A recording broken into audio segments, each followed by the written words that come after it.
Thank you. Thank you so much. Yeah, bye. Thank you so much. Thank you. Bye-bye.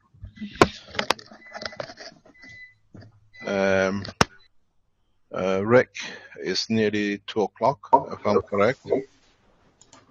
And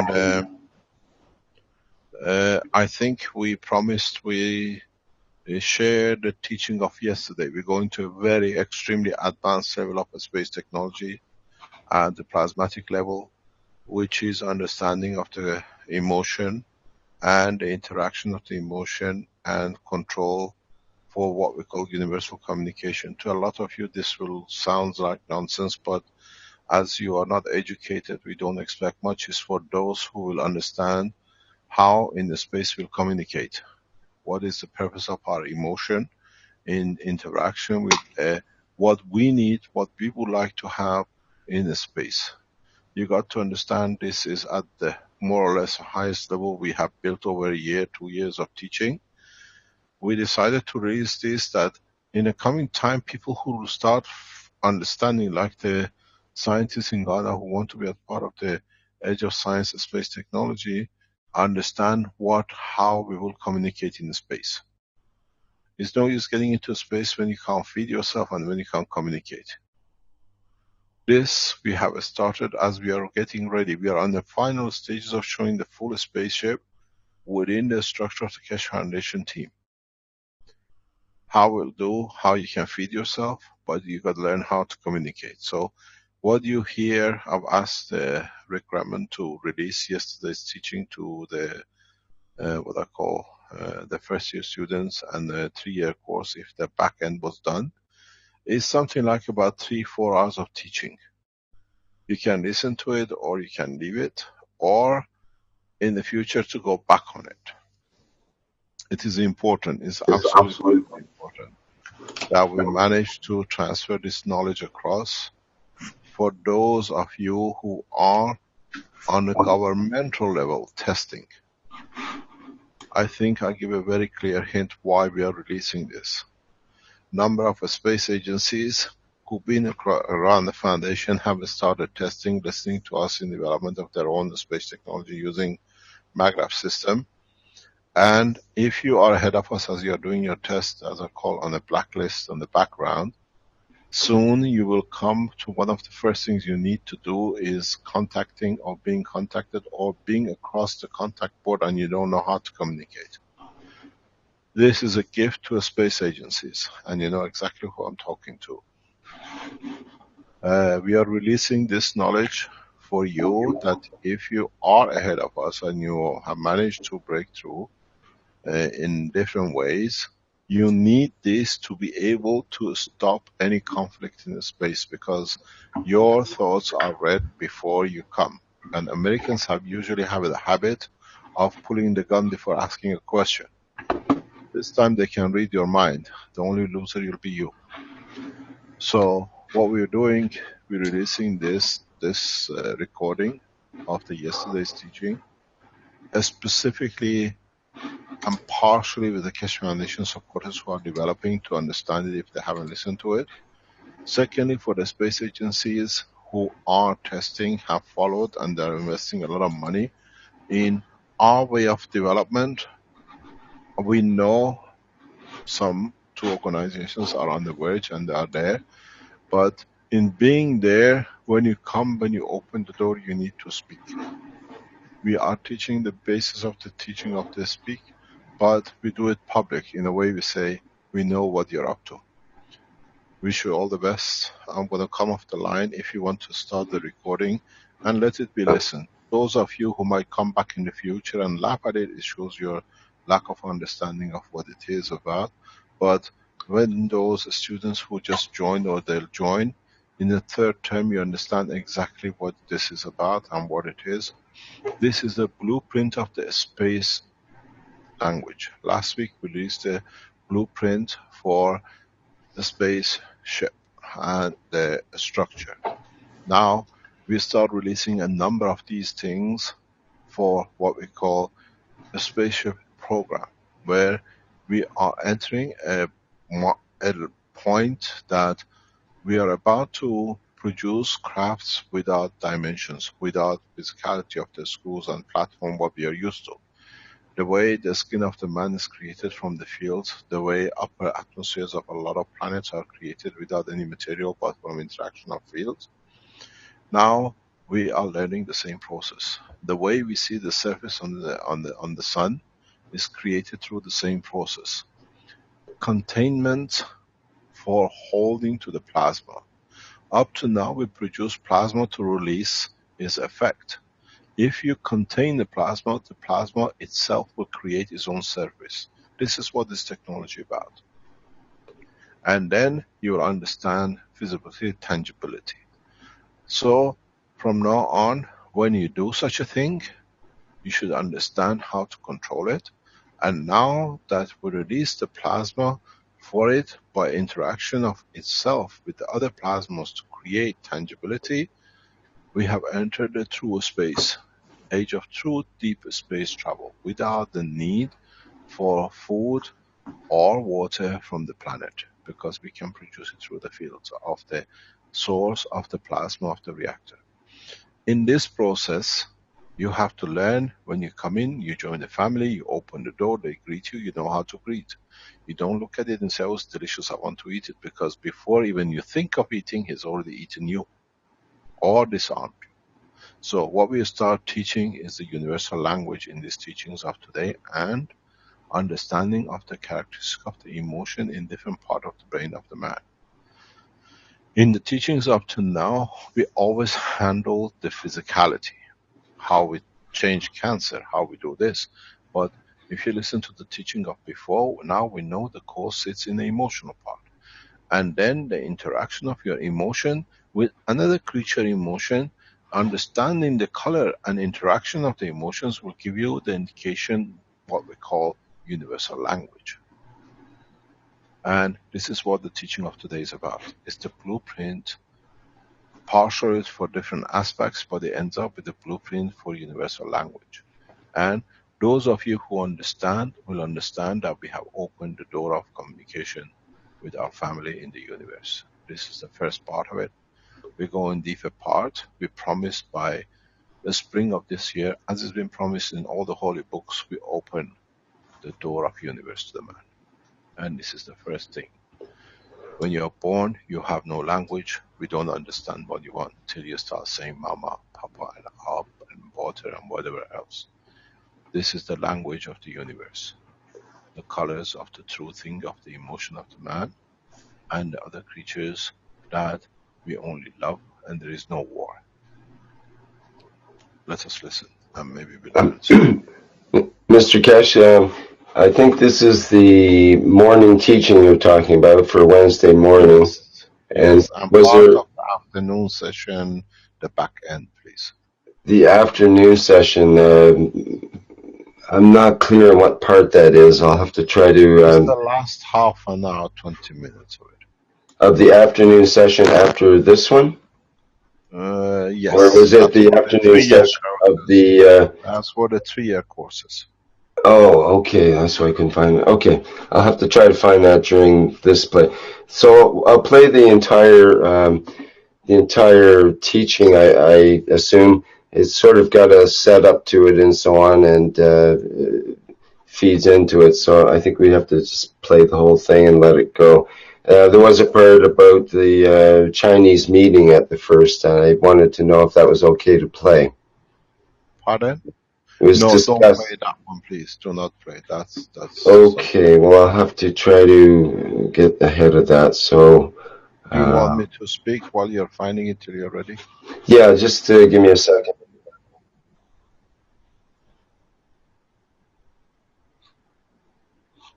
What is I it? just need a couple minutes. Yeah. What is it about?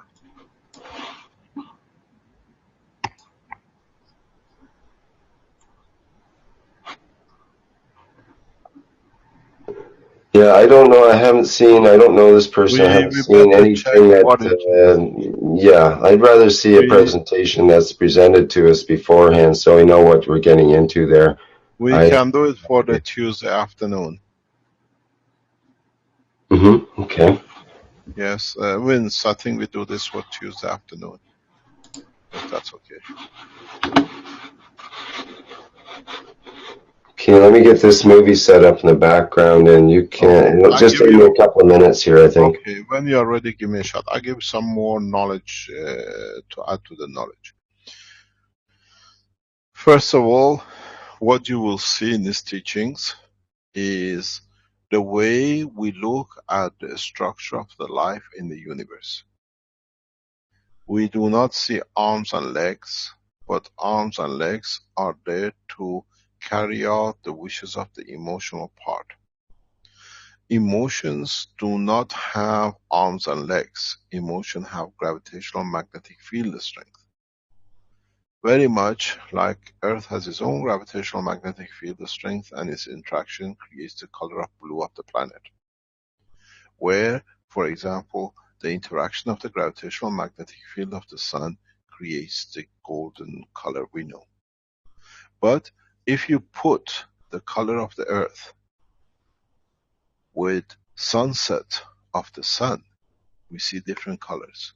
We see gold, we see red, we see blue, we see yellow, and all. When you stand in front of a sunset and you see all these gorgeous colors, it comes by interaction of different fields of the Earth with the sun in a given angle. The same is with the emotion of the man and interaction with another entity's emotion.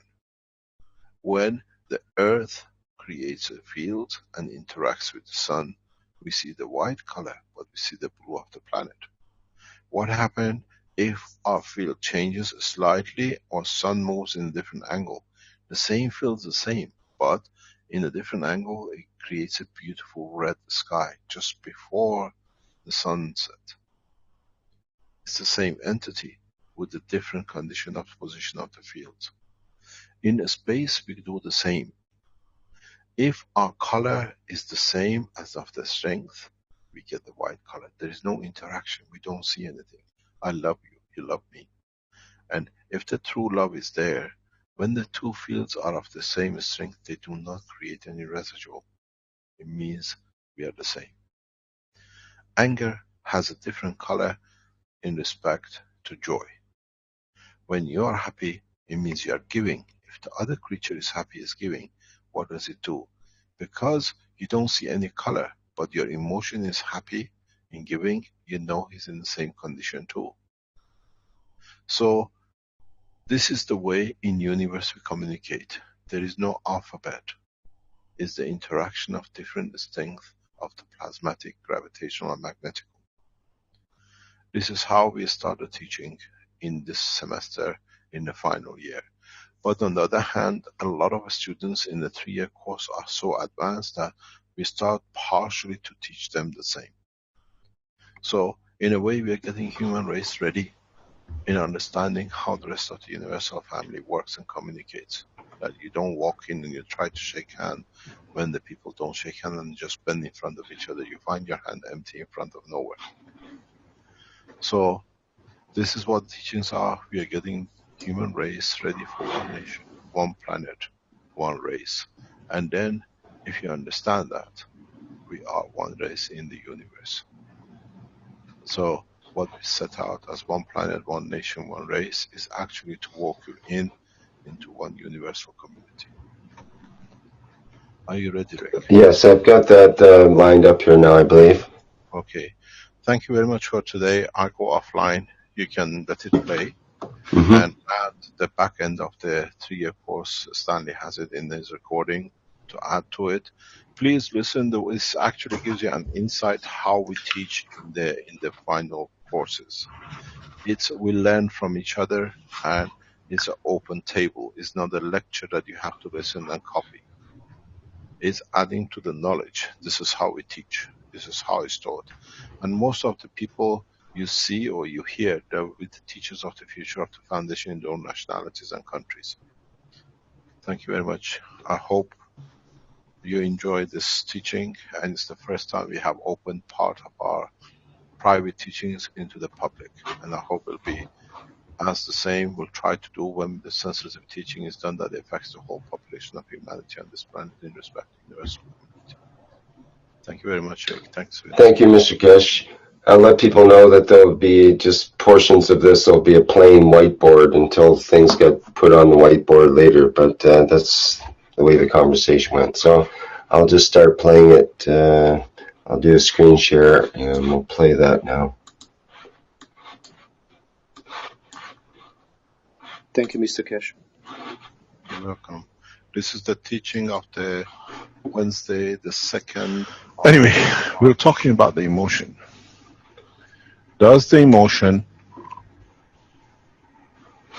comes out of our amino acid, or does the emotion comes from the interaction of our amino acid?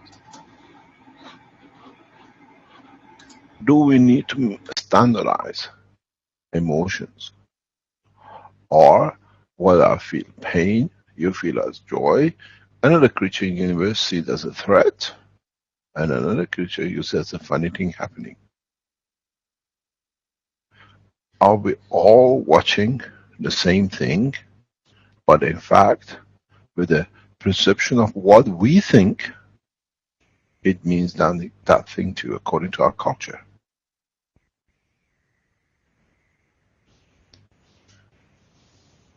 It's very interesting. Now, I'll give you an example. Then you have to understand it. We were sitting with friends, and I was in the table. And he was saying he was in Africa. He went to Kenya. And he said, this is what we see, this is what is seen. And then we were expecting emotion, how we react. In the certain tribe of African tribe, when they want to greet you, and when the important man sits in front of them, as important as a chief, or chief respects him to be their guest, they give the chief something like milk. And he plays with the milk in his mouth and he spits it back on the face of the guest. And everybody cheers that the chief has respected the guest so highly. And so now it's the same thing as emotions. The man who watches as a man, as a spectator watching the scene, if you're African from the tribe, you rejoice. If you are European and you are, let's say, Asian and the Chinese, you get horribly sick with it, because now you see something which is not in fact acceptable to our condition, and then you have to put your position in a position of the chief who spat on the guy, and then you have to put yourself to be the guy who received the spitting and show the emotion. Even if it's anger inside you, she will say thank you very much for spitting at me.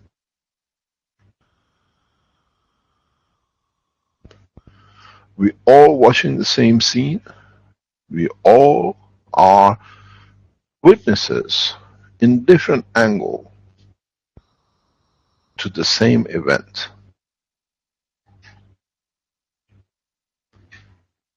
The tribesmen are happy that the chief has accepted the guest and they are rejoicing. The Europeans sitting there going horrified, the boss being spit at, or the president, or whoever it is. The chief who is rejoicing in tradition that he can accept a man equal to him that spits on him, and then the man who actually receives the spit and he has to clean his face, and don't move, if you clean your face, it's an insult. Now put yourself in the middle and try to understand the emotion. But it's the same story if you are part of it It's okay, this is what it is, we have to accept. If you're not part of it, if you don't understand it, if you're on the receiving side, you clap, and the one who got this pattern can, just literally give you a fist. But he sits there and expect. What boils inside him? Is it anger? Is it fear? Would the chief, if would not say thank you, within the brain, you could feel it, to say, I can see him getting angry at me, but he's got to sit there. Would it create a war? Would it create a conflict, or would it bring you joy? Now, this is the language of the universe. This is the emotion of the universe. Make the chief a man from planet Zeus. Make the people from the tribe man from planet God knows whatever, Neptune or whatever, and the audience from another continent, but part of the universe, and the receiver of a part of it. Would we start a war? Or would we hide our emotion? That it's okay, I accept it, and there is no war. There is no conflict, I accept what it is. And now you try to put all these four emotions in a very simple way in the layers of your brain to the same event. Or can you separate the one which is the emotion of fear in line with the emotion of joy and the giving and maybe laughter? As we said, fear is the one which brings control. It means I'm going to hold on to it, it's the heaviest. Joy, happy, giving is the outer, is your magnetical.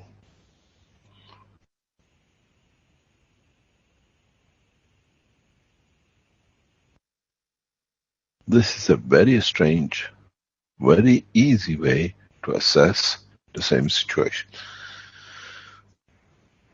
Many of you have to learn which sits where, and you have to be correct with it. That if you are fear of the situation you're in, you're afraid of it, can you still show I'm happy? But mean that I don't see your physicality, I feel the fear, but I see something else moving on the top. So this means the guy doesn't like it, but he still shows good, that is acceptable. I don't see your face, I have no eyes,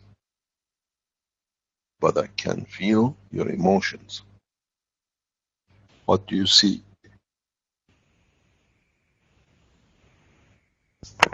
It's the same story. How do we separate it? And then make yourself blind, that you don't see nothing but feeling the emotion. I think I always said to people,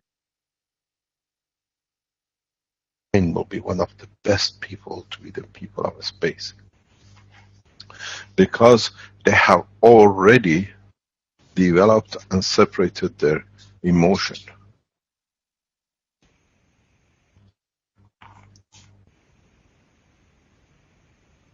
They're aware of it. They are more or less in charge of it, because maybe at the beginning of finding out and being blind, if they would have touched a step too far, as falling, they would have cringed and they would have been fearful of falling. But now they've fallen so many times and they miss so many times, oh, this is another one. So, do we become blind to the sight in the space and we start feeling the emotion? And if we get to that stage, and let's say they bring us back on Earth, and we can pass a tree and see, or pass a plant, feel the emotion of plant, I'm sure it's going to eat me. I'm sure it's going to eat me. I'm going to be part of his energy. I'm not there. Then would you see that energy? Would you feel that emotion of the plant not to want to be separated, to be killed?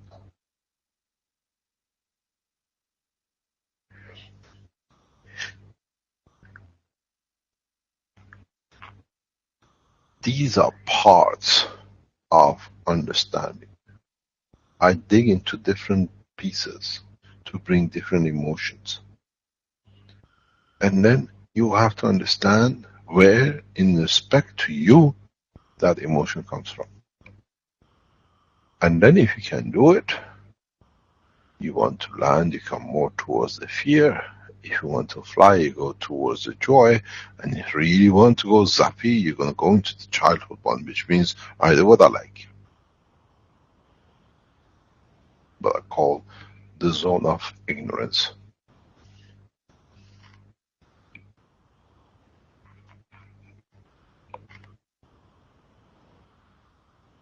If you can do this, what we call non-verbal communication, universal language, will start appearing to you as a second nature. As I said in the teaching yesterday, if you stick to the inertial side, you play the inertial game. If you play the universal game, you play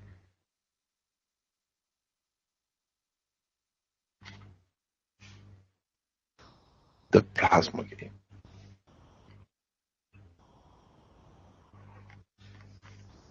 But how do you control emotion? How do you control different levels of emotion? I want to go faster, I get rid of the fear, but I add to the joy, increase, so very free. You can go faster, you can go as fast as you like.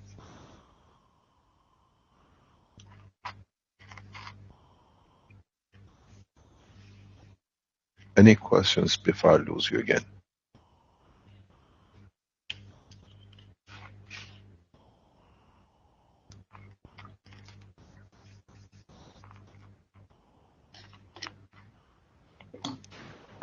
You mentioned the what'd you call it? The place of ignorance. That's the place. That's the bottom black line beyond fear. Is that the idea? In a way, when you become ignorant, you connect all the feelings together. When you become ignorant, means nothing matters, so the emotion of the fear, happy, joy, whatever, is all there. This is short circuit. I don't care if I'm happy, I don't care if I'm sad, if I'm afraid, I'm joyful, I'm fearful, I am lovable, whatever. It's a shortcut, it's all the same, doesn't matter, you connect all of them together.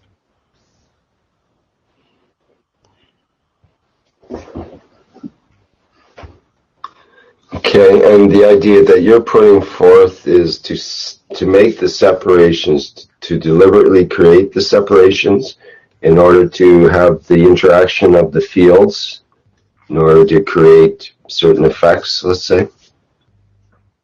Yes, I was talking to Caroline, we met we meet a lot of different people in our life. And we were discussing it actually this morning about it. If you understand, your body talks, your body radiates a non-verbal communication.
What I was explaining just now is that your meter, then you decide how and what's going to be strong. If it's going to be towards gravitational end, you're going to sink this way towards the fear, or you're going to go towards the joy and happiness and giving, which is your magnetic one.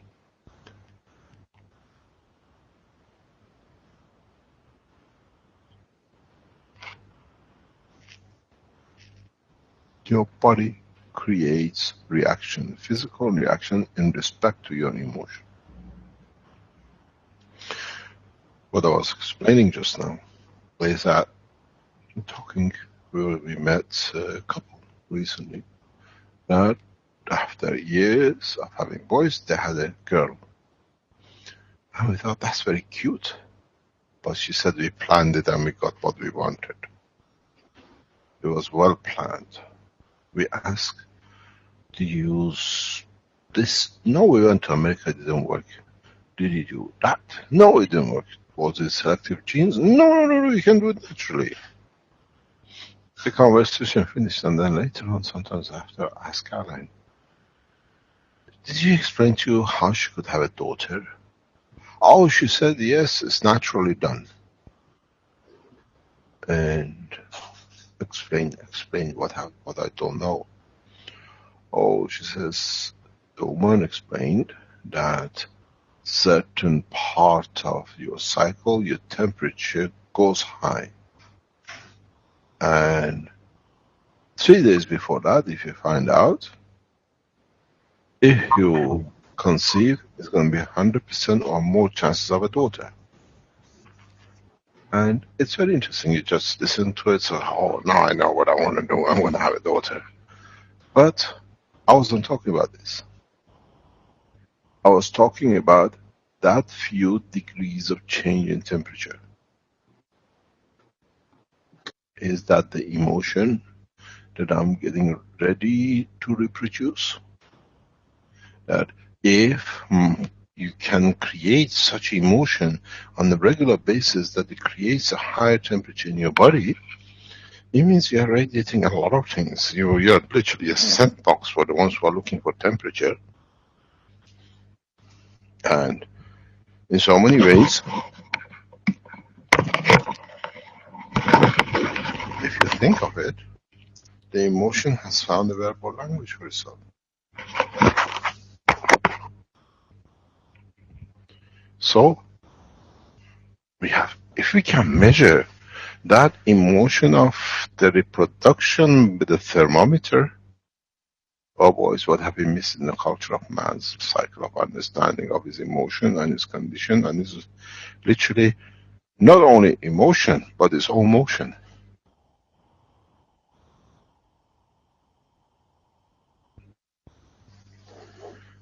How did we find out? How come we know about it, but in specific positions, but we don't know enough about it to create the condition in different layers, in different part of the body, that we can lift ourselves?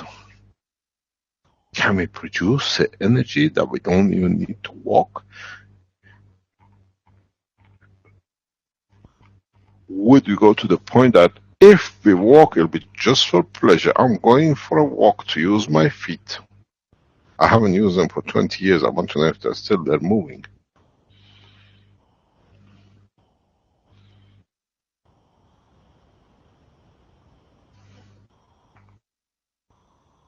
We know all the tricks of the life.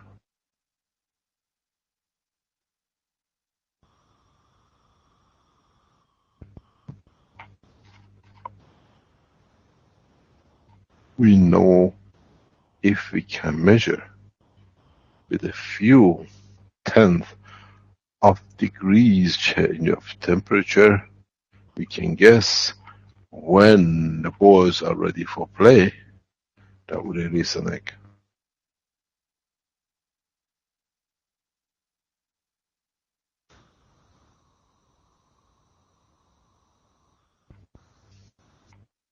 But you ask yourself another question. there's a further extension to this story, how you can have a daughter.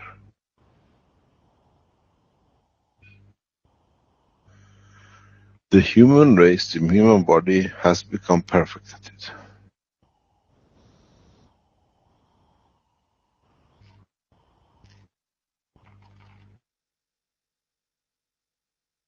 If you measure the emotion of yourself in respect to the environment you're in respect to the people who are in charge of the environment you are in charge of, would you be able to produce what you want?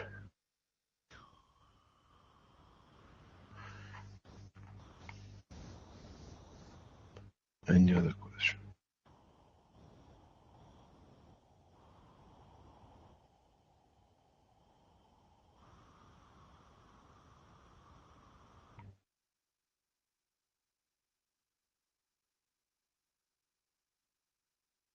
Any question? Mr. Kesh, this is Zaizen here. Oh, welcome back. We haven't seen you for a long time. Thank you. I just went to warmer climates there for a couple of weeks. Did you forget the suitcase? You could have jumped in, huh? Yeah, I just brought shorts along, yeah. Got a lot of mosquito Are you bites. still on holidays, or have you come back on the from the holidays? You're still on holidays? If I'm teaching this Friday, if that's what you mean. No, I just wondered, you just came back, if you just... Yeah.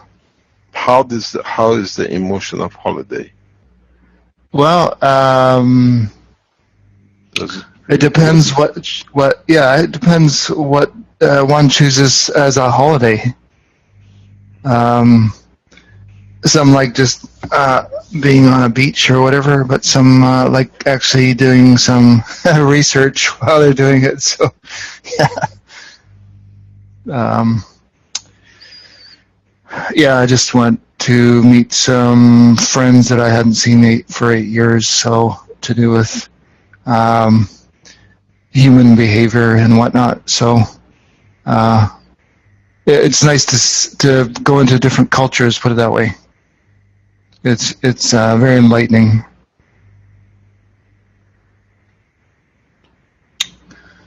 Anyways, one of my question you mentioned regarding that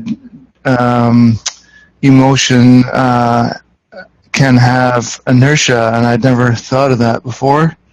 And so, does that mean fear has more inertia than joy?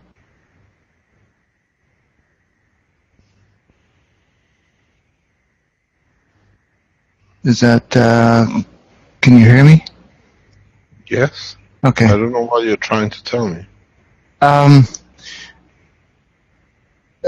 Joy comes, okay, inertia, what is inertia? Once joy comes, is it easier for it to disappear than when fear comes?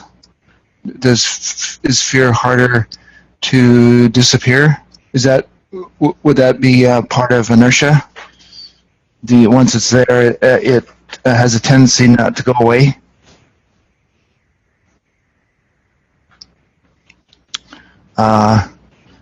Or is it the intensity of the emotion that creates a stronger inertia?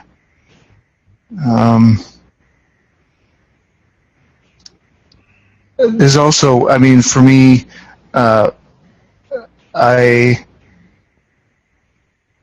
you know how we have this term called funny bone? You hit my funny bone. Because there's apparently a bone in the body that's funny, or when you hit it, it becomes an emotion. So, where was I going with that? And there's something to do with how one can change the emotion real quickly, number one. But when the emotion's there, how easy it is to switch emotions, I would call that inertia. Would that be a correct use of the term? is yeah. I guess for a few years I was meditating quite a few hours a day. So in that, I considered it some of it mind training, where I could hold an emotion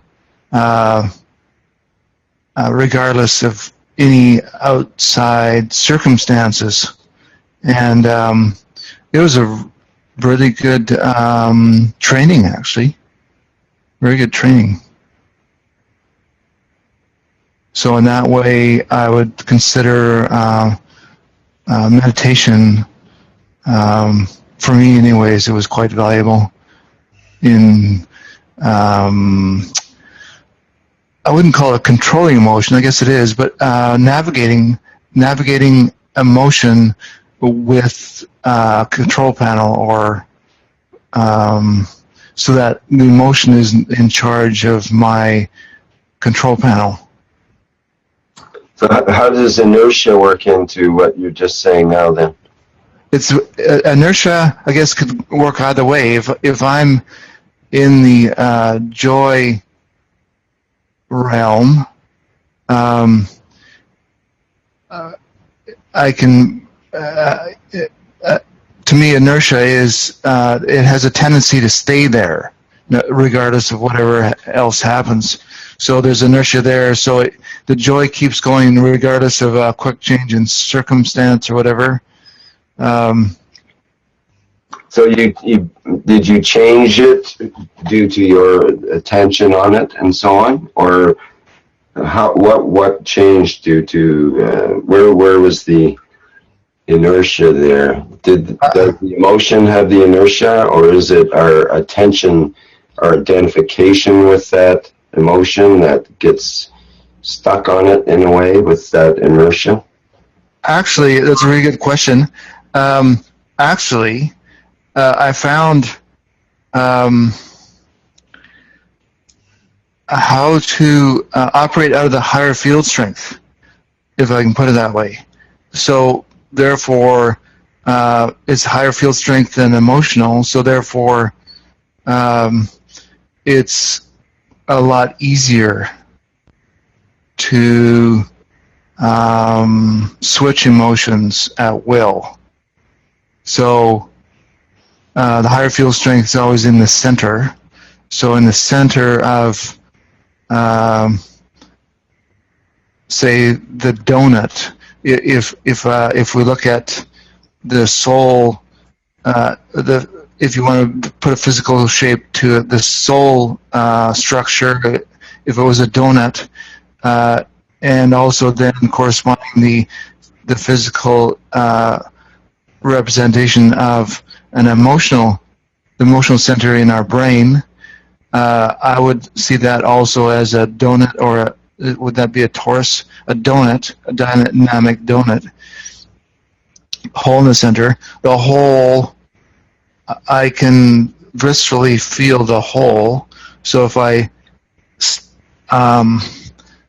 put my will, I'm willing to be in that higher field strength. That's part of it. It's the willingness to be there, because it's much more intense. The intensity is strong, so it's getting used to intensity, the field strength. But when well, you can never get used to it. It's always know that it's a higher field strength, not the lower one. But anyways, when in that higher field strength, it's almost like a tunneling. Mr. Kish called it a tunneling, or there's almost like a fiber optic cable in there that can be accessed. Maybe that's not the right way to put it, but it's funny. A funny way to put it.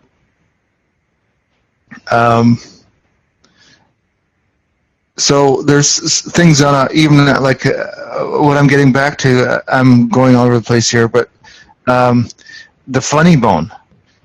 We have a word in our language called the funny bone, and sometimes I say to my partner, "You hit my funny bone," because she did something she didn't think was funny, but I totally thought it was very funny. Can my funny bone operate all the time? If so, then I have control over my funny bone. Therefore, I just have to find the other bones for my fear bone and the other bones of joy. I don't know. I'm just rambling here. If it makes sense, I don't know, but it makes sense to me. Hey, Zeisen, this is Denny. Hi. How you doing? Good. I haven't heard your voice for a while. Yeah, you've been out having fun. So one of the things I'm thinking about is just how easy can I make this? I mean, so if it's so easy that I'm overlooking the easiness of it, because it's been ingrained in me to work things out and make them difficult. Just how easy can I make this is a question that, and I guess part of the easiness is just allow it to happen, let it ooze out of me, and let these things just take place like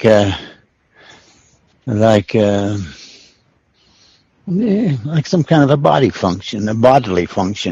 But one doesn't have to be ignorant, though, as being able to sense that. So it must be a sense that we can develop. It could be very well.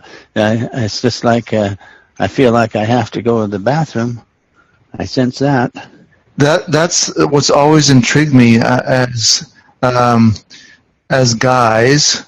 I don't know what it is for women, but if I'm around a waterfall, or even if I turn the tap on, suddenly I've got to empty my bladder, if you know what I mean. Oh, yeah. I used that trick on my grandson. Yeah, exactly. So, so right there, what is that? I every time it happens, I'm always surprised. What is that? Well, that's an emotional strength that just happens that quickly and that easily. So, in other words, there's got to be little tells that'll get us this aware of the differences in our strength. Now, we were talking about the emotional center, and you were trying to put a torus and a donut. Well, and we do know the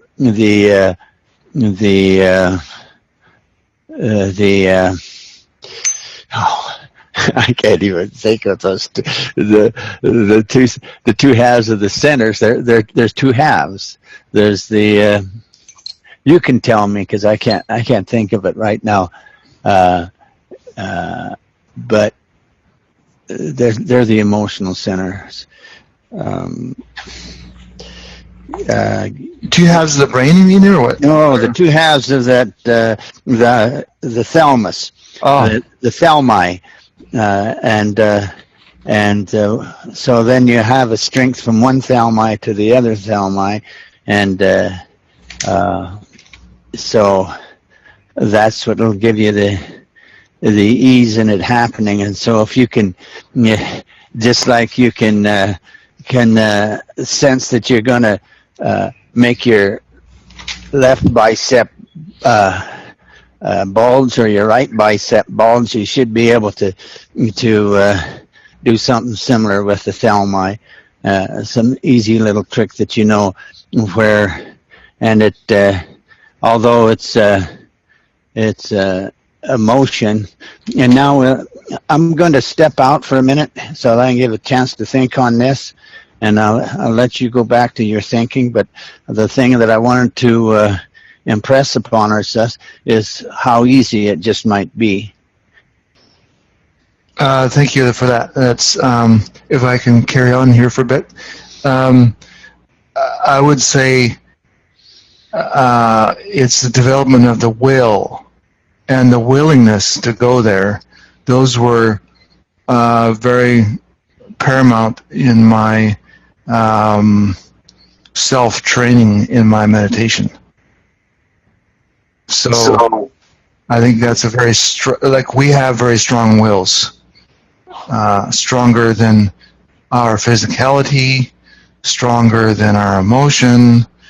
So where does that will reside? I'm not sure about that, but what I do know is it's a high field strength. If one brings the high field strength to it, if that makes sense. So it seems like you're talking about what we could say a voluntary, you're voluntarizing or making it something conscious, which may not have been voluntary and conscious beforehand in a way.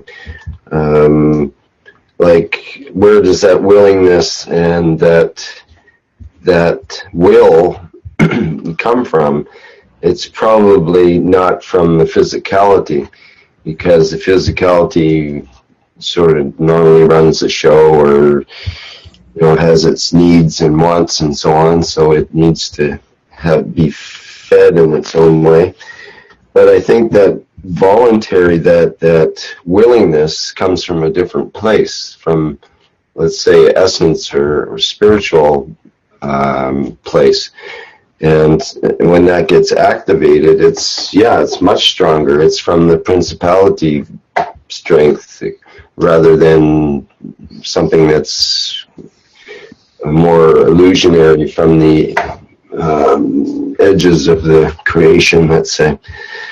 So it seems like voluntariness, or like reinitiating one's will from moment to moment even, is important in order to bring everything into the present and into the voluntary and into the conscious realm.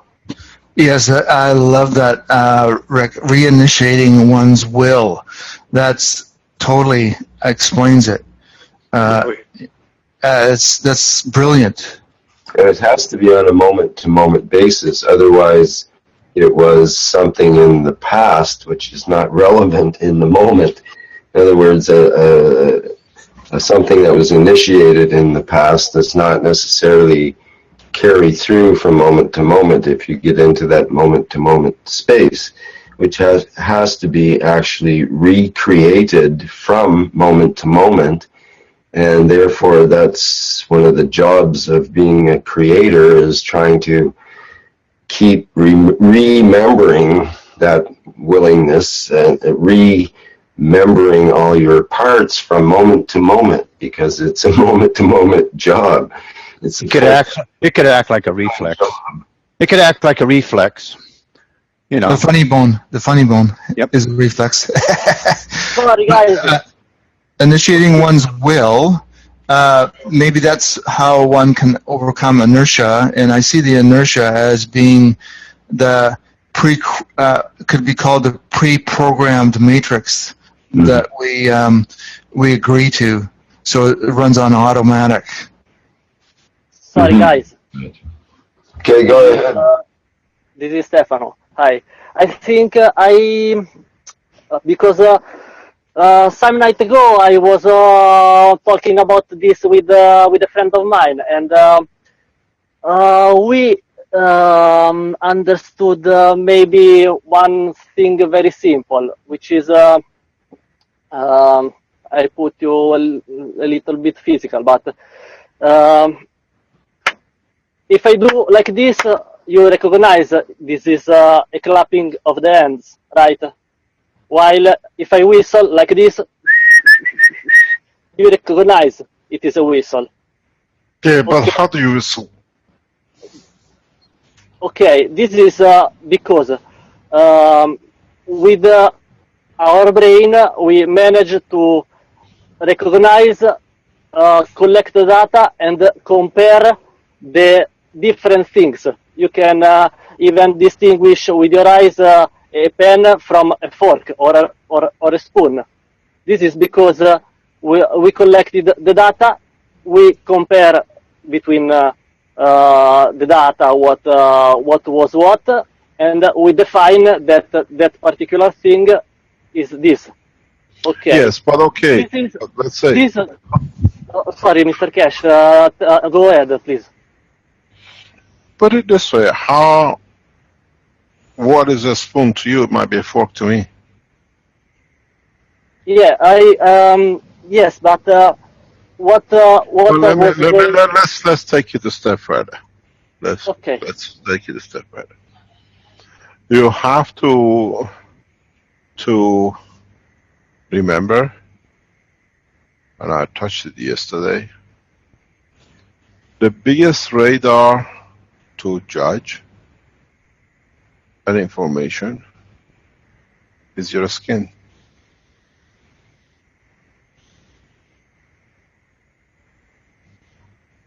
The skin of the face detects different things. The skin of a hand detects different emotion.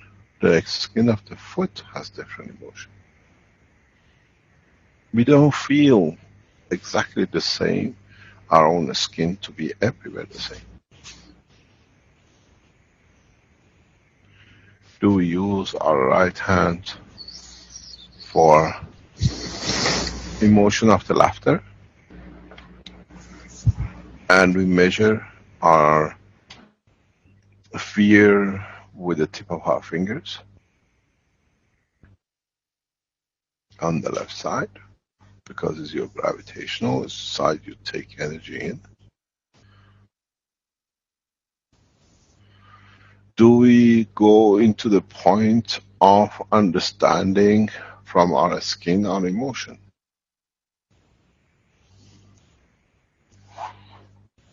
Then would it be the same or easier way to understand this is what it is? This is how I show. This is why I started the discussion.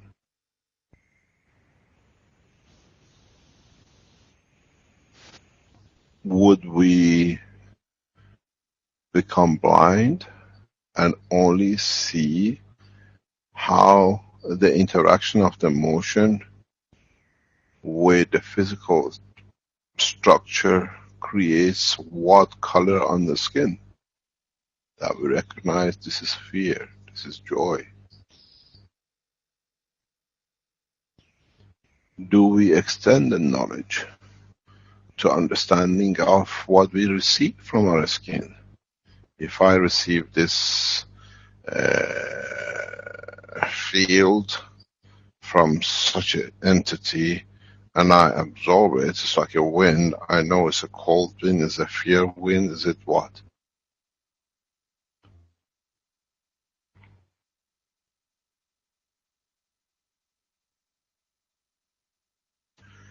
Try to look at all the angles of what it is and how till you get to the point inside you that you can recognize it directly in the brain.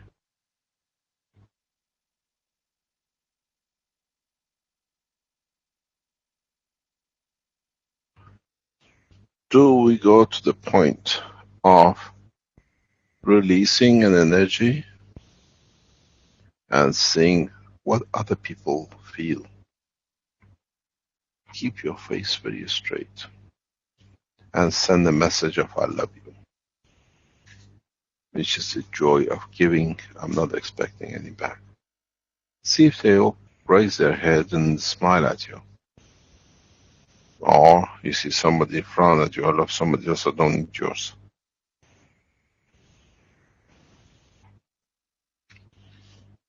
Remember in the teaching last term, we spoke about with your thoughts moving things. Now sit in front of each other, sit in front of a bird, sit in front of a dog, sit in front of your child, and try to find out I want to tickle you. I want to reach and touch you, but don't do just see if the person fringes, just juggles up or the dog moves a step further. I don't want to be touched. Or you can tell your child, just come to me, I love you. No word, it's just a feeling of, I want to receive something that I can give you. And you see the child comes to you. This is how you're going to control your reactors. This is why we speak about this. That's why it's part of the teaching. Because now your antenna is your brain, and you decide, I want to go left, it's a bit too much, I want to see uncle on that planet, so that's where I want to go. But is that uncle on the planet waiting for you? Or you have received, uncle wants to see you, and you go. Man in space will be so busy traveling that doesn't know even what time of the day it is.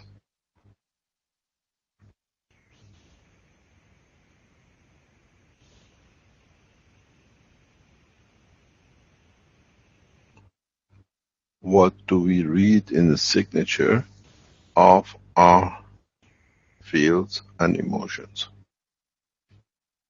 You see, I don't teach you this is the line, this is what the emotion is.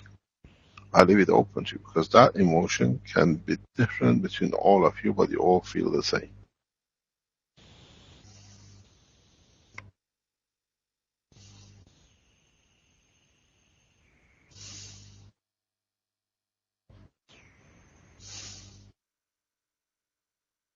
I stay silent. It's nice when I stay silent, I listen to all of you, what you think. In fact, I think that the main job would be to recognize inside ourselves by our own, in the exact moment where we find an emotion, to recognize it and compare it with another. And so we can build up a lot of data of ourselves inside ourselves. And then after this, we can even recognize the same thing even outside ourselves. So it's like recognizing a fork from a spoon. But because you know the exact, I don't know if I can tell about the shape inside ourselves of that emotion, then we even recognize it if it is around us in any other person. At least I am collecting I'm building up my database of emotions in this way. Just paying attention at my feeling the moment when I feel it, and then comparing it with the other which I had, and even in trying to put that feelings out in a proper manner for an outcome I would like to have in the surrounding, let's say.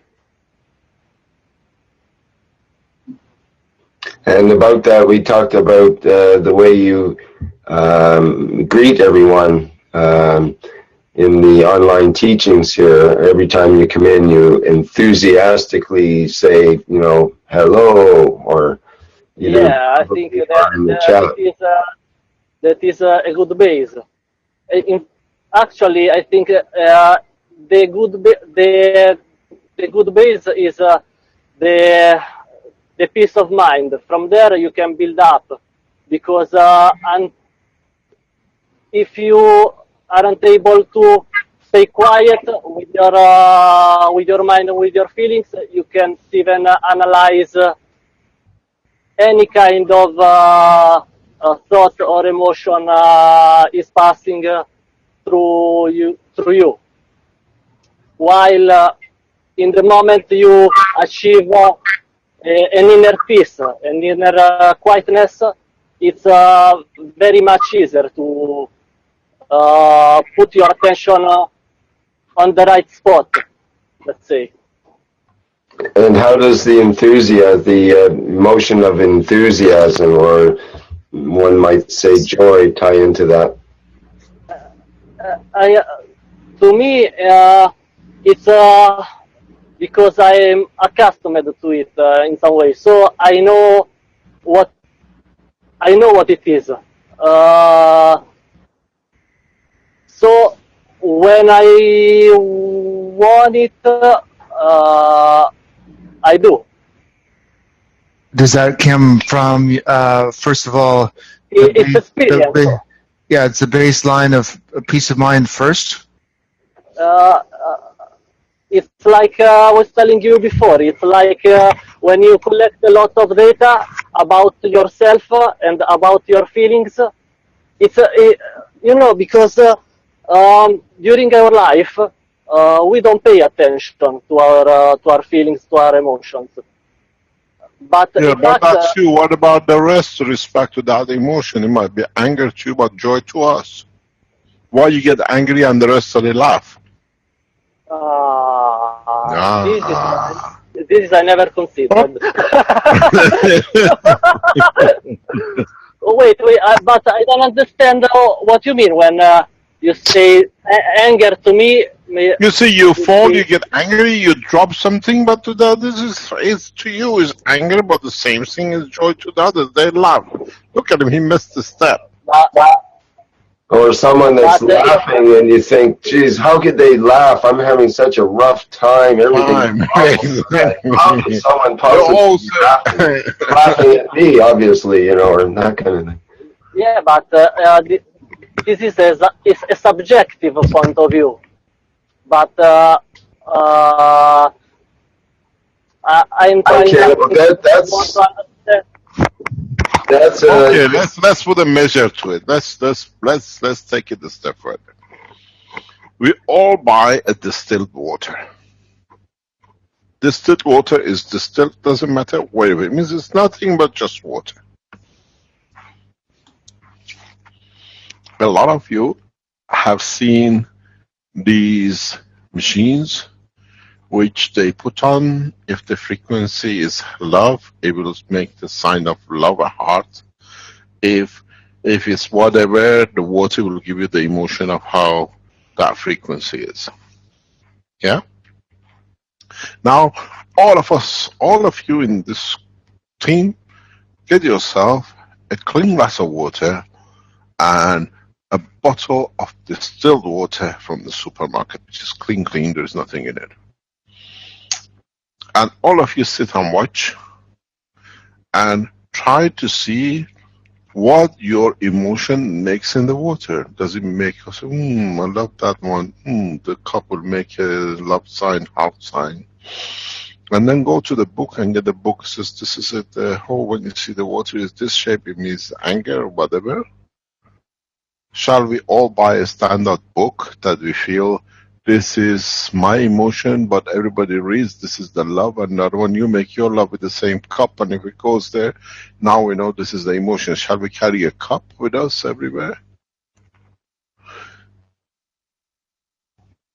For us to measure our emotion and feelings as we feel, which we send out? Well, they actually have that now in terms of what they used to call it the mood ring, and now they have mood amulets, and they're more improved than they were in the 1960s and 70s and so on, where this gem-like thing will change color supposedly according to your mood. It might be more dependent on body temperature, actually, but what they call it mood. So it could have a broad range of colors supposedly depending on your mood. And you would show your mood by wearing this jewelry. Oh, I feel lovable. Can you look at my, what do you call it, my mood button or whatever it's called? Yeah, exactly. So I'm blind. What am I going to see it then? Well, you'd have to have a Braille mood ring then.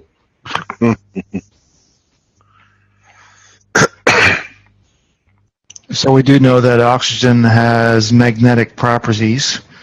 and that's most of what water is made out of. So if I correlated that with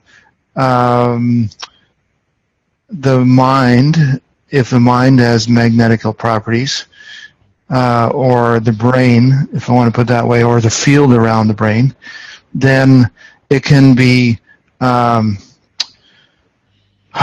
should I say? I find personally, I find the higher field strength in the center, and the way I access that is by calming the mind, peace of mind, which basically is like the turbulence is down enough so that the water becomes still, the water being the field, and that point then is the will and the willingness to affect the whole field by my will. So it still comes down to the will. What about, wait. What about four of us sitting around the same cup and trying to do the same thing? What would it be with the water? We must be boiling up and down. One is feeling angry, the other one is happy, and they think, what's going to happen to the water? Okay, then there's also the will or willingness to join with other minds. If you want to put a co-pilot, so there's a joint willingness. That's been a big challenge. Let me explain to you something. Wait. This is not. I'm taking you somewhere. I know where I'm taking you, but I just, as usual, try to get you to walk on the plank than me doing it. Do you understand? Yeah. So now, what about if now, before you go to space, you get trained for years, you go in this pool, they put you in the suit, they do everything else.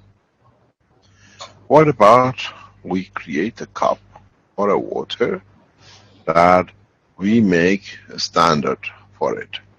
This is the how, is the language of the universe. A is when you can get this water looking like this.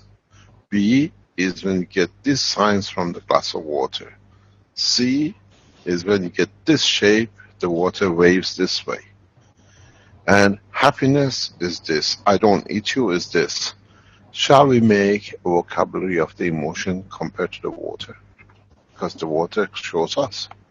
But I'll tell you something else. We teach, we think, we work with the space technology. Water is the attribute of Earth. Our brain is not the water. Our brain is a Ganser state. What about we create a cup of CO2? And our brain is based on the CO2. Add a touch of zinc oxide into it as a gas. It's a copy of your brain, more or less. What about if we make this as a standard for people before go to space, understand their own emotion, and we say these are the standards for being happy. I'm giving, I'm taking, I like to give. This is the speed of the rotation of the gas in the cup. This is the how you give energy and the gas expands in the cup and you get to this size. It means you're very giving, you're lovable, you're love. Or would this in the space measure us in respect to that cup, that this is when a man gets the gas to this level, it means he loves. So the language is this. So we create a gas universal gravitational magnetic field language. You see where I'm taking you? Trying to teach you the language of the universe through the fields, the way the universe operates. There is no A, there is no B. It's the field strength which you understand as understood.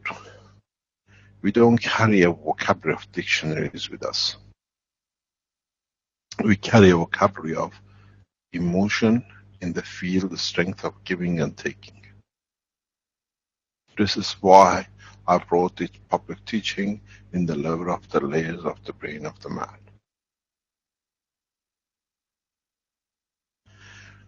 Do we start classes? Do we start a procedure with ourselves where we start learning the language of universe?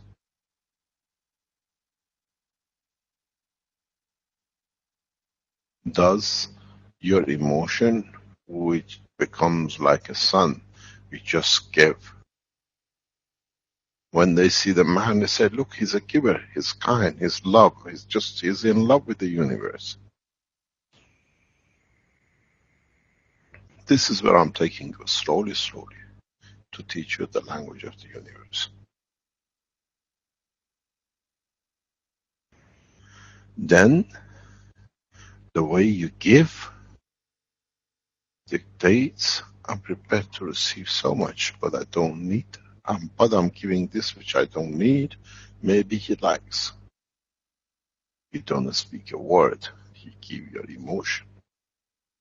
Your emotion in space is the language of the universe. There are no A, B's and C's.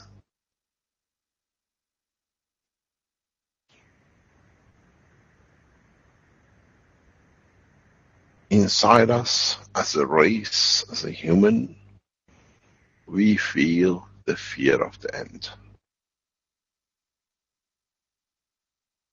And collectively, with what is about to happen, even though we don't see it, we feel it, we are emitting the sign that collectively as a race, this be the ants, the cows, the chicken, the God knows, the birds and everything else, that collectively we feel the energy we are receiving is increasing at a level that we know we cannot sustain.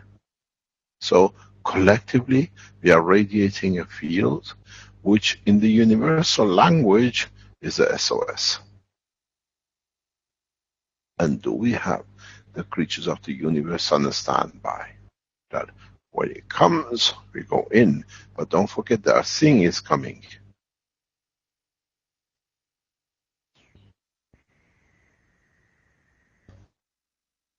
Then would be so receptive that we see in space another race is getting to that what I call boiling point. That we go and do the same to help not the physicality, but to help to release the soul. Or take the soul somewhere, it's just like your child, putting it somewhere safe. I'm taking you to the universal orphanage, let's say.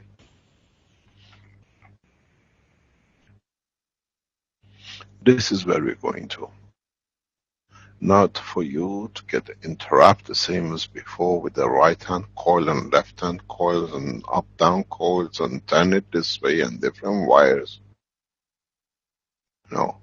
The whole purpose of bringing these emotional layers and levels and whatever is what we always thought. The language of the universe. Non-verbal. Universe works through interaction of the fields in all dimensions, which is a Gans. Now you see where you're going. Now you see the step by step. Soon a large number of people will start creating the system of the lift or gravitational magnetic positioning, because you don't lift in the space anymore, you just move from one place to another. Lifting is respect to the earth. In a space, where are you lifting to?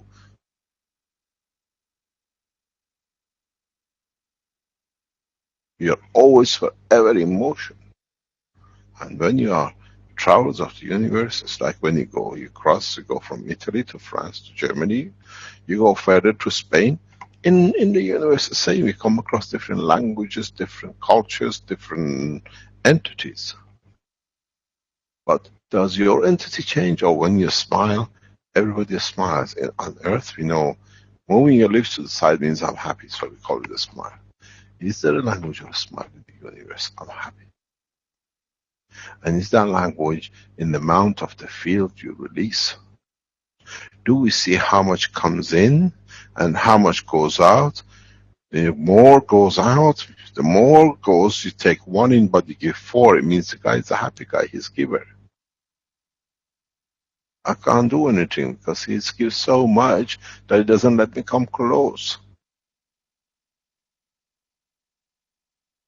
But only he takes from these fields and he gives only those fields. So it means his food is this. So I have a little bit extra. I give it to him because that field I don't need.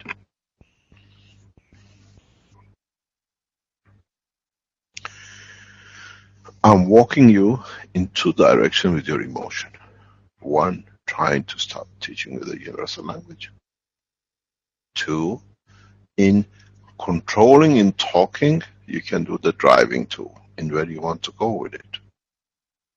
When you sit in the car behind the wheel and you got the wheels and the steering and your accelerator, you don't shut up, do you? Just because you concentrate on driving. You're chopping, you're smoking a cigarette, you just joke or whatever. Now, in the space, you have the same. One part of your emotion has dictated where you go, and the other side of the emotion is to understand how to communicate. Mr. Kesh? Yes. Tony, Turazakolan, how are you? Not too bad. I'm getting ready for 8, but I don't know where I'm going. So you started your Hafsin yet? Not yet. Let's explain. You better explain than me. Okay. I just want to appreciate. I'll explain to you what you just said because you just laughed. Okay. Let me explain. Please. 21st of March is the Iranian New Year, which is in about 20 days from now. The tradition in Iran is that we see the beginning of the year 21st of March, which most of the Northern Hemisphere, Japan, Iran, the whole of Silk Way celebrate this day because it's the beginning of the spring.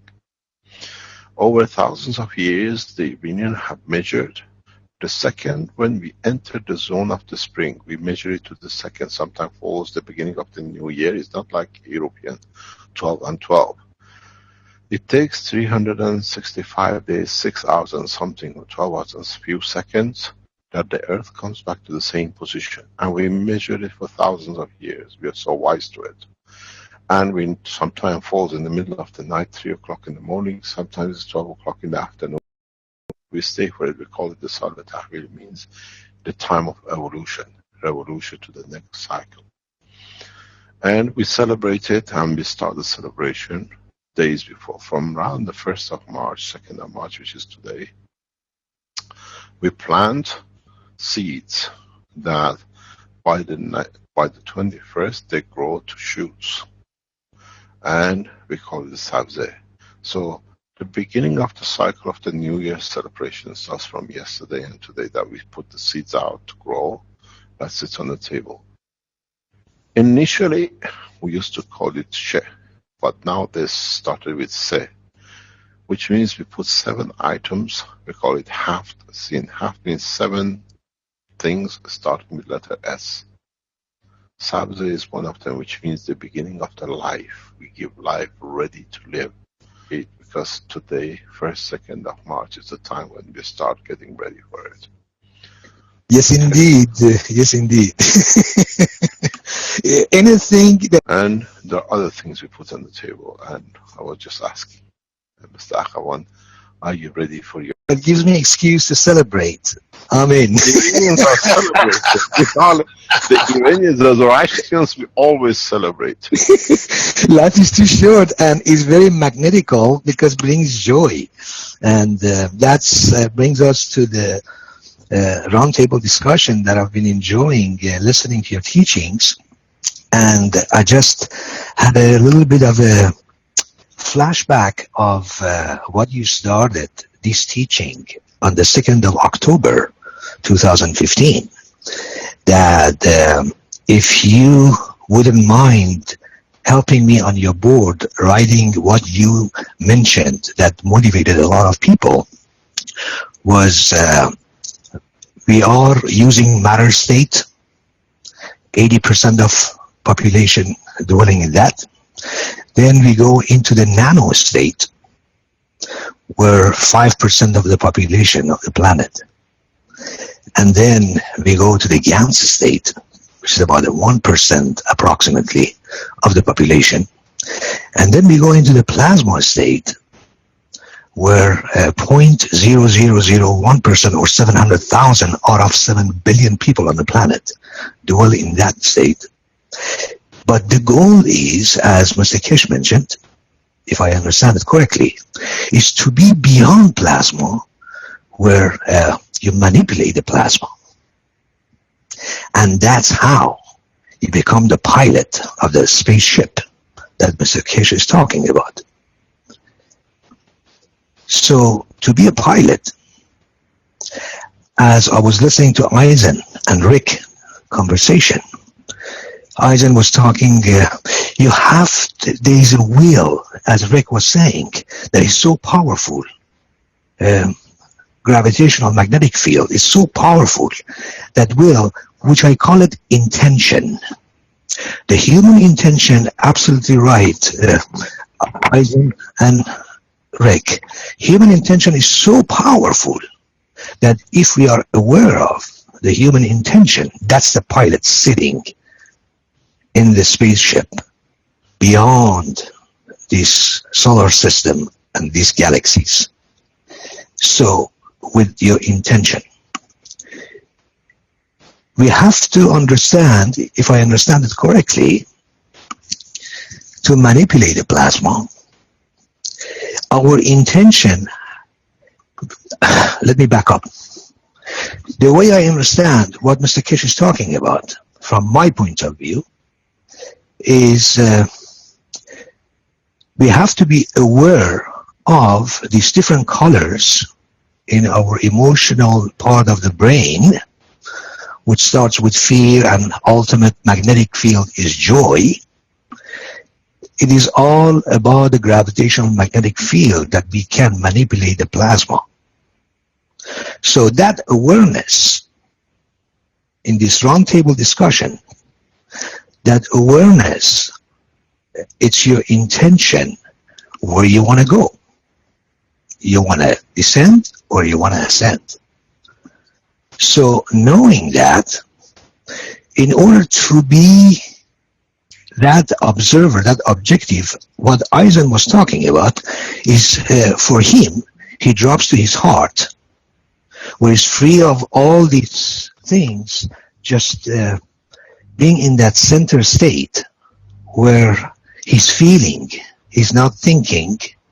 So ultimately he connects to that infinite field of cosmic consciousness, that which is plasma, and being in that resonance automatically pick up joy, which is magnetic. And that is a key that Eisen uses in order to activate the magnetic field regardless of everything else. So that's one way, and that's beautiful, to tap into that plasma, and then with your intention you can take where you want to take the plasma. So that comes from my point of view. We all have seen the human torsion field. The center of it is in the heart. So no matter where we want to go in the universe, we have to understand where we are. So using this physical body, which includes heart, and the center of the torsion field is heart, it's free of any kind of other, whether it's through skin or the blood, what kind of emotion we absorb in our emotional part. I will throw you a very big stone, Mr. Ahawan. Please. I hope you can catch it. Okay. In a way, I hope you can understand it.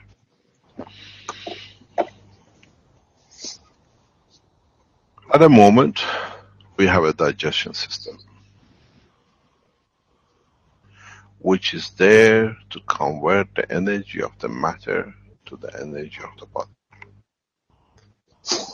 At the moment, we have lung, which converts the energy of the gaseous level to what we need, which is a faster conversion, which is a huge amount. We eat a very little compared to the amount of energy we take from through our lung. Our lung is breathing 10, 18 times a minute. So much air in. You try to get 2 liters of water into your stomach 18 times a day, and a minute. We, on average, breathe 10 to 30 times, depending on age or whatever. And we take something 1 to 2 liters of air in. You try to put 1 or 2 liters of just water, forget about the food, 10 times a minute in your stomach. Impossibility.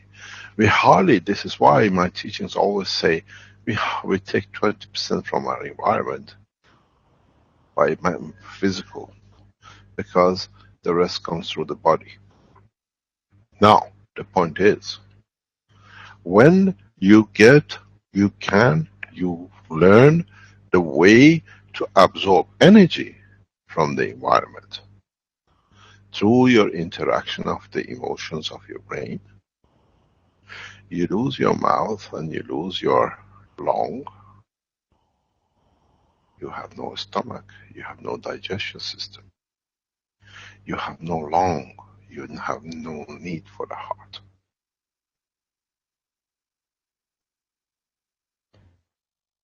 We don't pump any blood into the head, we pump blood into the environment around for the physical part of the brain. You cut the brain, you cut the emotional part, you don't find a drop of blood in it. Yes, I appreciate. Where does go the function of the heart? Exactly. The need for the heart. Yes, as I mentioned, before we start... Do you understand what I'm talking about? Is there a need for blood circulation? Yeah, just one moment. I just wanted to clarify. When I go into that state, I don't actually drop into the heart as was described. I actually ascend. I go higher, more towards the soul level, between the emotion and the soul. So it's a higher field strength than the heart.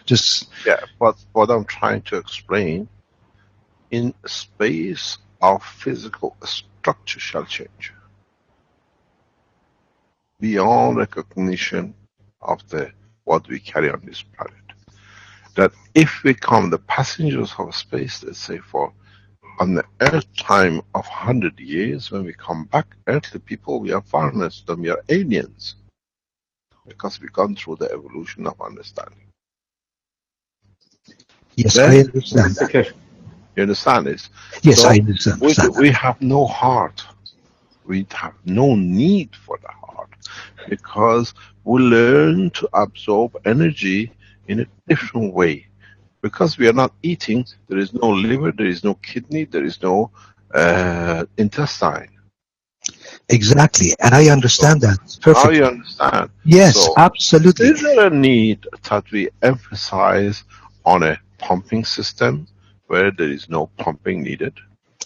Let me say, or do we use part of our physical brain? Because when we lose our intestine, when we lose these bits which have no need for the heart and liver, the structure of our brain will change.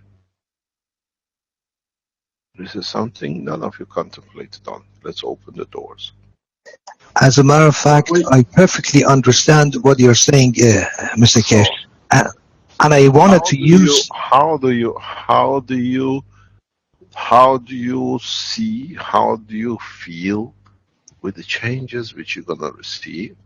And from the beginning, in taking man to space, we pre-plan our own evolution. Because we know the revolution and change of our structure of life will bring evolution. We were victims in the DNA and RNA to evolve to survive. This time we have a choice. We are the decision makers because we ourselves going to decide to create the evolutionary revolution. Which is the pilot, as I was talking about. And I understand what you're saying. No, Mr. You have to understand, group of you hearing this and group of the others who will listen to these teachings in the future. You are the forthcomers. You are the group which will decide, if you understand what is on the table, that this time the evolution is decided by us, because we know what is to come, and this is what we decide the human race in space will look. It's very much, we say, look at the guys just come from a village. You know, somebody you see in the city, or we see somebody say, oh, look at him, he's a very affluent man.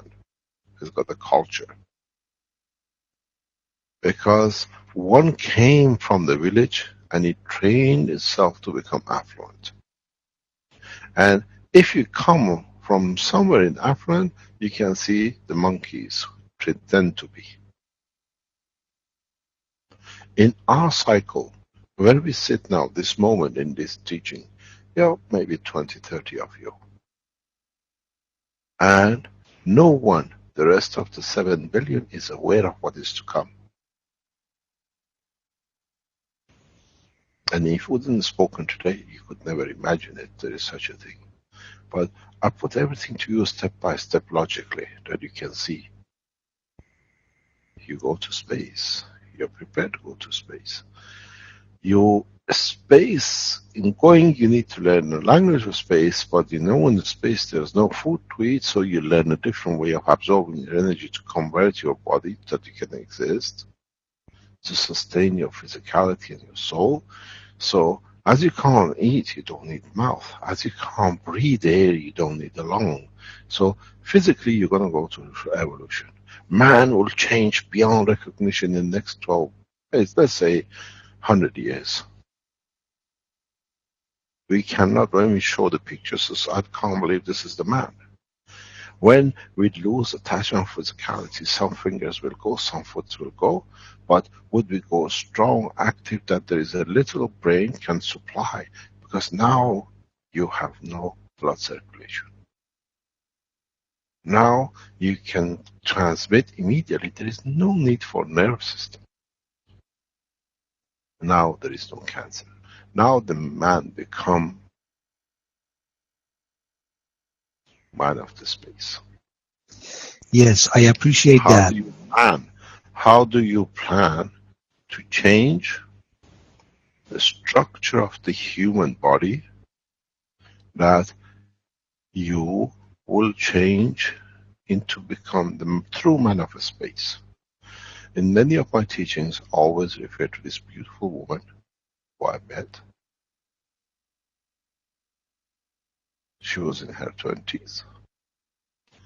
At age of 5, she wanted to become a harvest. And in 15 years, she managed to make herself tall, long fingers, very long arms, and different posture. If you see her out of the context without the harp,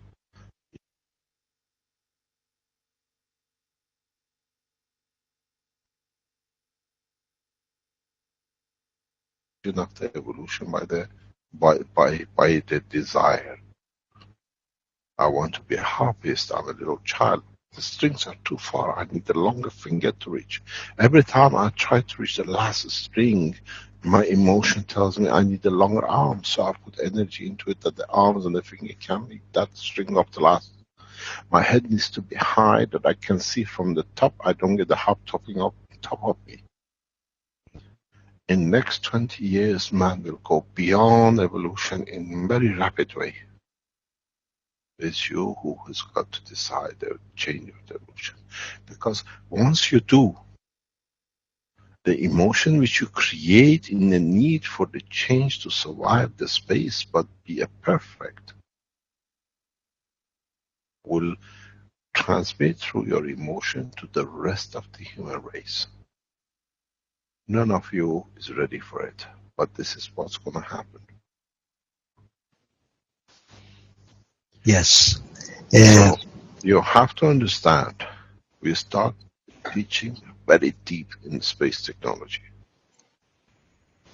And that brings me to the second section of your teaching in October, when you introduced Caroline to teach how to create a plasma ball in the middle of both hands, which again, that's a free plasma. That's what the science of spaceship plasma technology is all about, to create a free plasma, where instead of whether it's a skin or the blood or a nano or GANs, we just go right into plasma.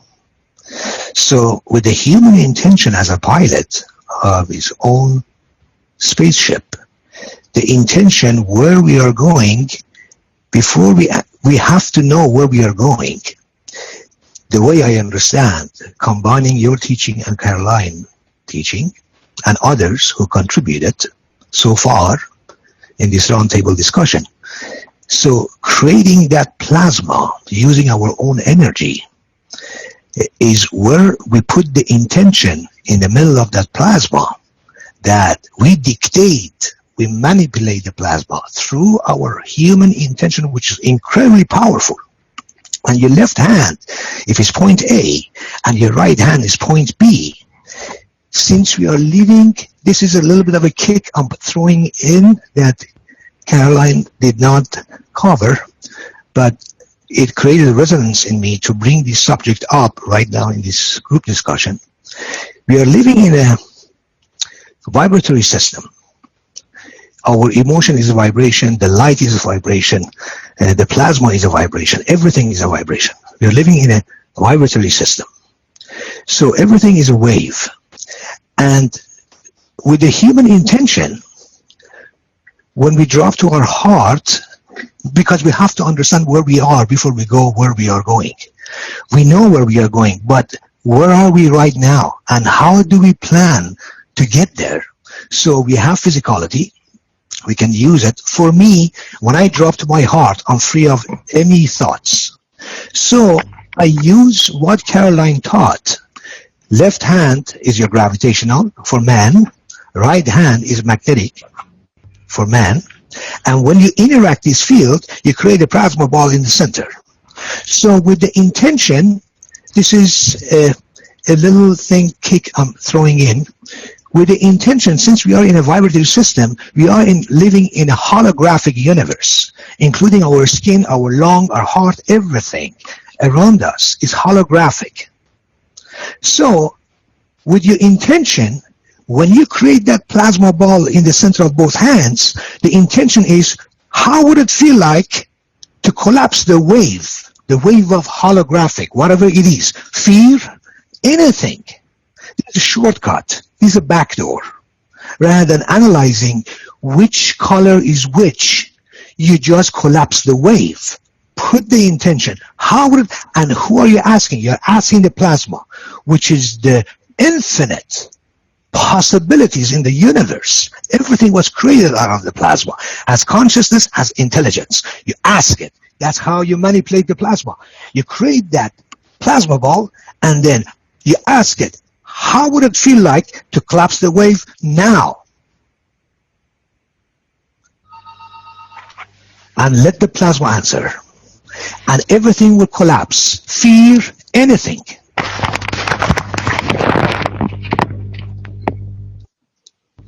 So that's where we start. It's a level ground. Now, we go back to our intention. Where do we want to go? The pilot comes in. So you want magnetic? You activate the magnetic and joy. How would it feel like to feel absolute peacefulness and joy starting now? Put it in the plasma, the intention. and let the plasma create that. And here it is. Your left hand is pointing. No, stop, Mr. Howard. I'll take you a step further. You missed the biggest point of the teaching, and that's one of the reasons I brought Caroline. You brought to talk something, now you brought yourself hanging yourself with it.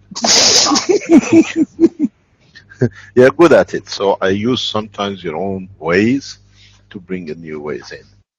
So you brought the rope, I give you the rope. See how far you want to hang yourselves, all of you.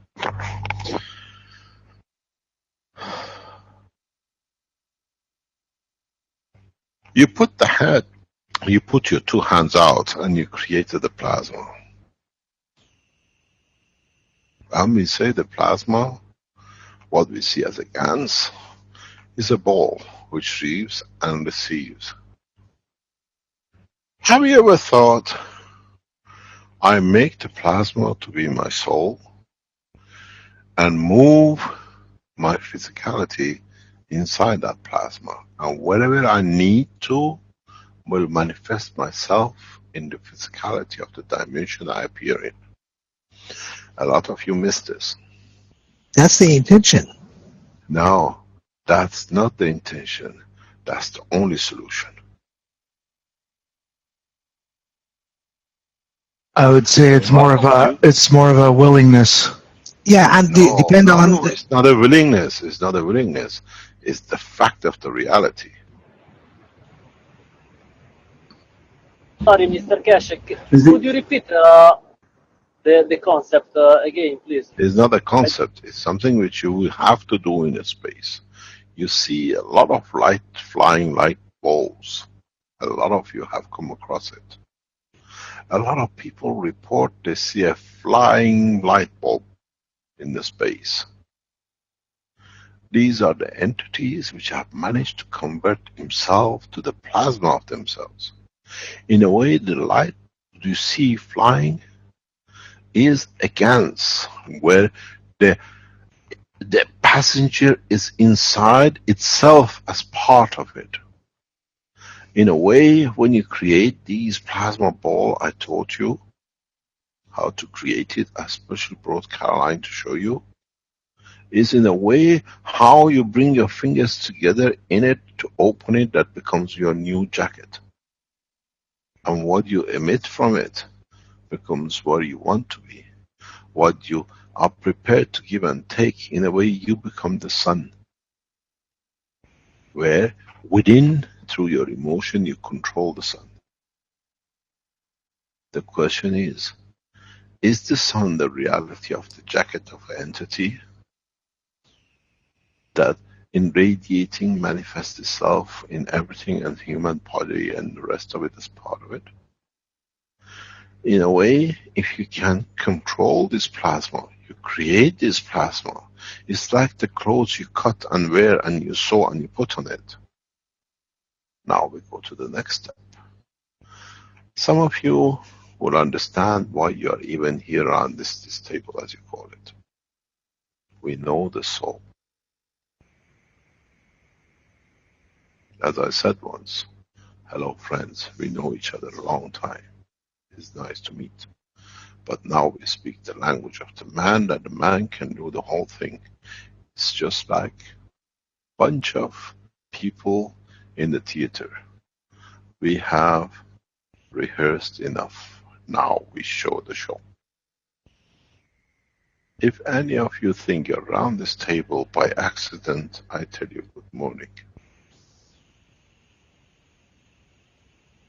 We use the language of the man to teach the man the evolution the man has to put itself through it to reach and become part of the universal society. So, let's take it a step further.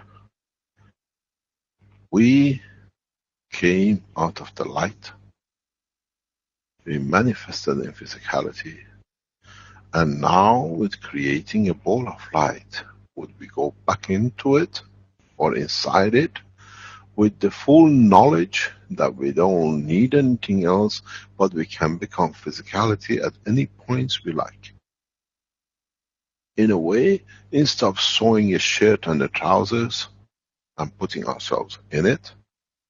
Now we make a plasma that becomes created out of us, that become part of inside of it. And then with what we emit, with what we receive, we find a balance in the whole of the creation. Is the finger, it's like peeling an apple, or opening a Pandora box, or opening a sweet box. You need two hands to open a jacket. Are we creating this plasma ball as a new home, that we can with the finger open and go inside it, that become part of it through the emotion of what we give and what we take? And then we find out with what we give and what we get, and what we prepare to give while we are inside this jacket, we become like the sun and the earth. We find each other's position.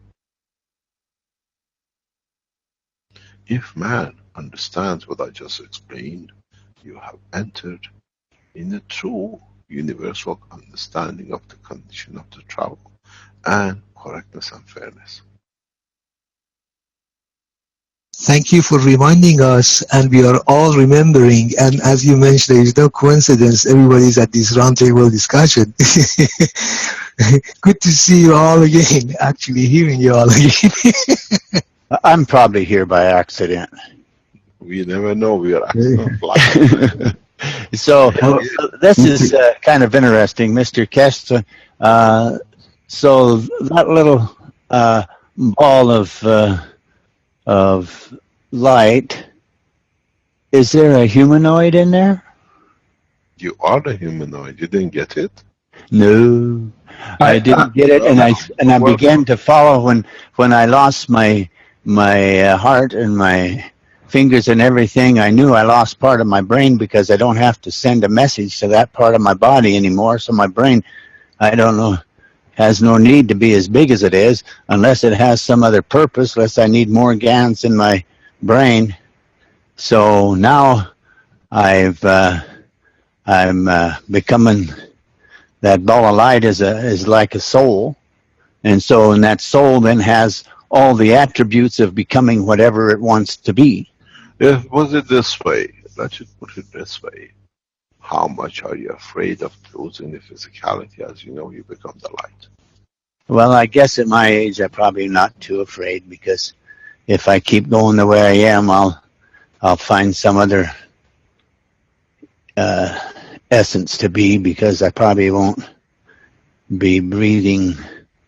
I'll go the way of my ancestors.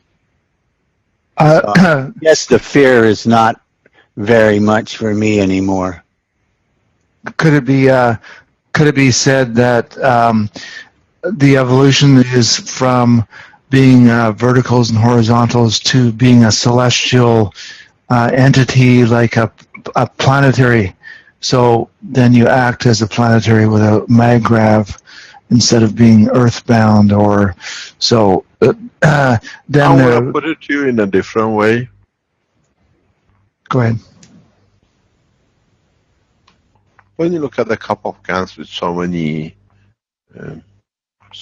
elements in it that it makes the totality, the visuality of what you see, ask yourself another question.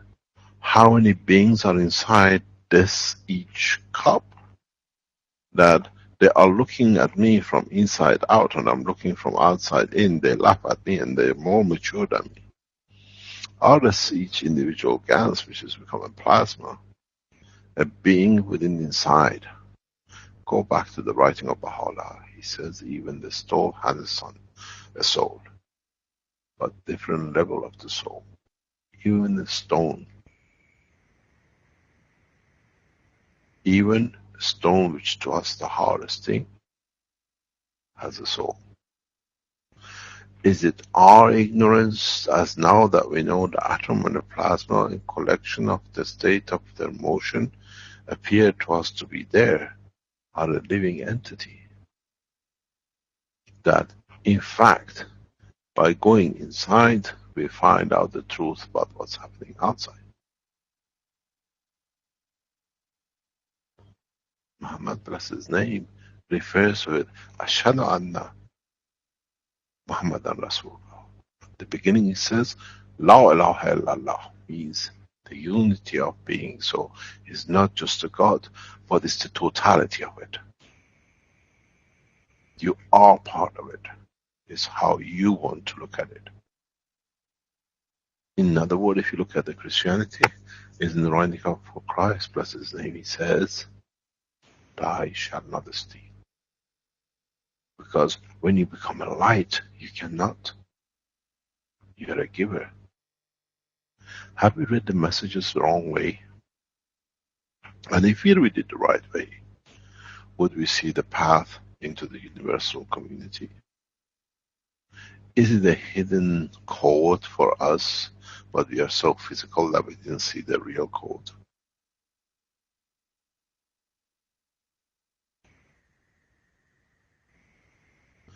Have we got too physically entangled in the thing that everything has to be physical for us to see the reality in its condition of the totality of the universe?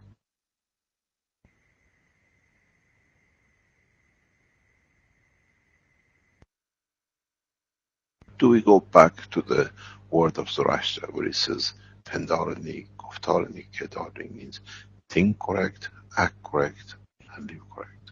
Pendar, Guftar, talk correct. Or do we talk when we are a plasma? In what language of universe we talk? The code of universal language is in every religion. But the man has only taken his physical part. And that physical part is a holographic universe that manifests things. Is it? You know, whether it's a Gantz, whether it's a human body, as there is a being inside that holographic geometrical shape that is so real, it's so strong because of the inertia, or whatever we want to call it, from the planet. So when we are aware of all these holographic, by what Caroline shared, creating the plasma ball between the left hand and the right hand, and the left hand and the right hand, by the way, you can put the whole galaxy in it. You can put the planet Earth in it, or you can put just the spot on the body between point A and point B. Anything between these 2 points of the index finger of the left hand and right hand, when you create a plasma and you drop the intention into the heart and let it go like a pebble in the still water in your heart, and you just get out of the way and you let the ripples go through your body, also through these 2 index finger and anything in between, whether it's a planet Earth or a human body or the galaxy, and collapse it. Collapse that holographic wave. Because inside this holographic wave, whether it's a Gantz or a human body, is a being, that soul, that light, the light body. So when we are aware of that, you're already operating in a magnetic gulf vibration, which is law of gratitude and appreciation and joy. And that's the pilot mindset. Can I ask you, Rick? Rick, can you do something? Can you take the recording of today and make it as part of the teaching of tomorrow? Maybe we enlighten a lot of people in the truth about what's about to come. We did the blueprint of the spaceship. Now let's make the blueprint of the man in the space. Mr. Cash. Yes. Luigi Terry, how you doing? Are you saying that basically in space there's no rules except love connection to the soul, which is the plasma? Good morning. We are all remembering. Yeah. Hello, everybody. Why did the Gans join the... It's the easiest way I could get you to see the truth. Don't forget, I've done this many times. I know how to walk the flock. I know how to get the sheep directly into the slaughterhouse and do it themselves. Then it's easy. I don't get blamed for it. You made the cancers.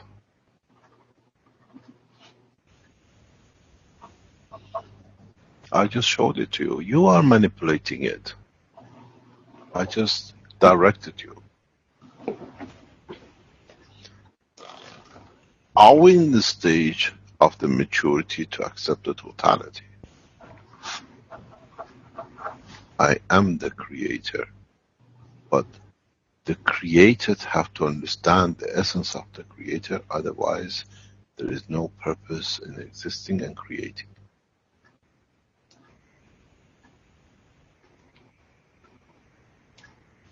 I made man in the image of myself.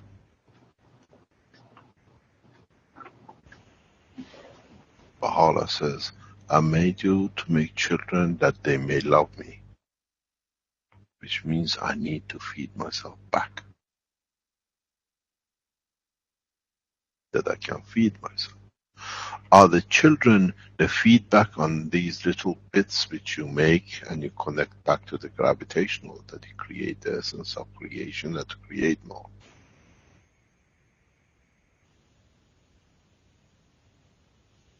You got to understand to move away from physicality. So anytime we make rules, we're holding to matter state. So we just shouldn't have any rules, because there isn't any. In a space there isn't any except to give. Right. Love. Unconditional.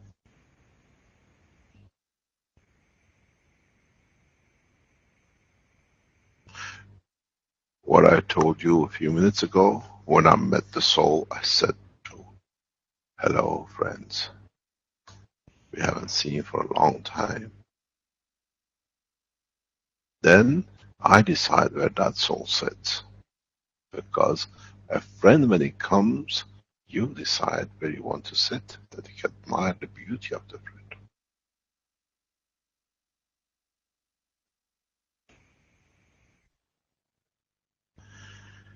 You got to realize we are walking into the knowledge of the universe in these teachings. And it needs a lot of openness to understand, because I have put the teaching in a way that every step of it has understood. Is not in the past that I said and it gotta be. It's the way we understand we want to be.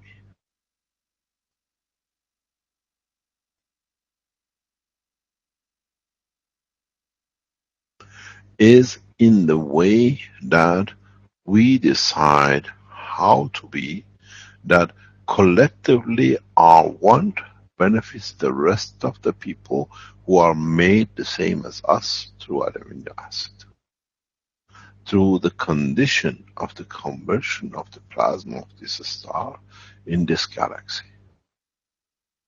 Don't forget, what we are came from the sun, and what the sun came from the galaxy. And where the galaxy came from the star of the universe, of the creation itself. And where the star of the universe came from the creator. So I made man in the image of myself.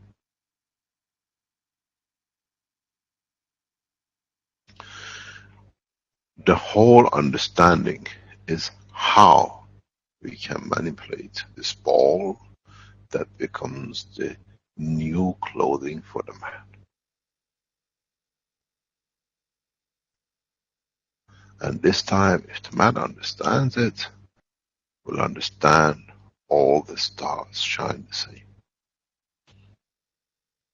Unconditionally what they give, and not very fussy where it comes, because they know at the end they'll dominate. You see, goes back to the teaching. You look at the sun continuously radiating, but you don't listen to the other side of the story. We say when we have two plasma, What comes from the exit goes in the entry, but what comes of the exit of the other one enters the other one from its entry. The sun, you see that it radiates all this light out. It's absorbing. What is it taking in? It's not a one-way traffic. Just because it's so bright and it shines, obeys the rest of the rules of creation. It has to have a path. Does the sun take the soul of the man to become and irradiates out back the soul of the Creator? Have we become by part of becoming, wanting to be the soul and the free, because we know we go back in as part of the fields of the created part, which we call it the sun, to be rated equally out, and we sacrifice our souls for it? Where do you think the energy and the fields come to the sun? You think the sun just blows out? Have you become so ignorant to it?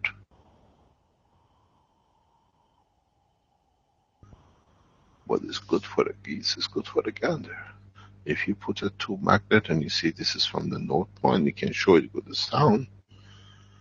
So the south is absorbing something. Where's the south pole of the sun? What feeds this creature? And if it has the full spectrum of the fields, which in the reduction in strength became you, and in non-tangibility of the you becomes detached at the field strength, would we sacrifice ourselves to become part of the creator of ourselves, to be created now is matured? Does the sun only radiate the radiation which we think, or does the sun radiate the soul of the man? Or the created things in this planet, in this universe, in this solar system, that creates balance between all?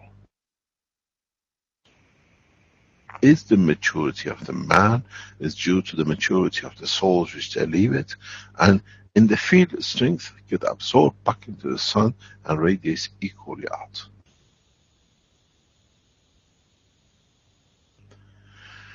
There is no difference between the macro and there is no difference between micro. They all work on the same principle. It's the intelligence of the man who has to understand the truth.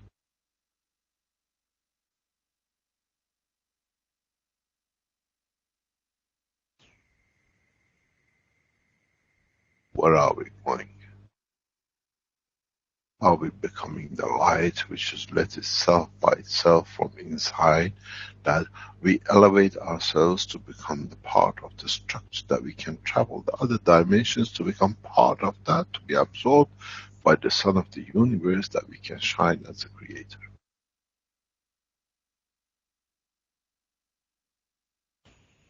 I may add to that, Mr. Kesh. When we dwell in the state of plasma and we create, automatically the resonance creates between our own being or our soul and the plasma soul. What happens, we automatically switch the mindset, automatically, naturally. You see, Mr. Akhawan, when you become the soul, you don't have a mindset. Exactly. What I'm talking your about, mind is set in one way just to give. I understand. What I'm trying to clarify is what I'm using about mindset is automatically we become a solution-oriented being because we have a resonance with that cosmic soul, plasma, that is a solution-oriented, doesn't see problems, sees only solution.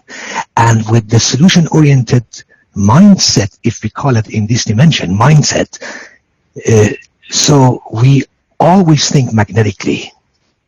It's it's inexhaustible.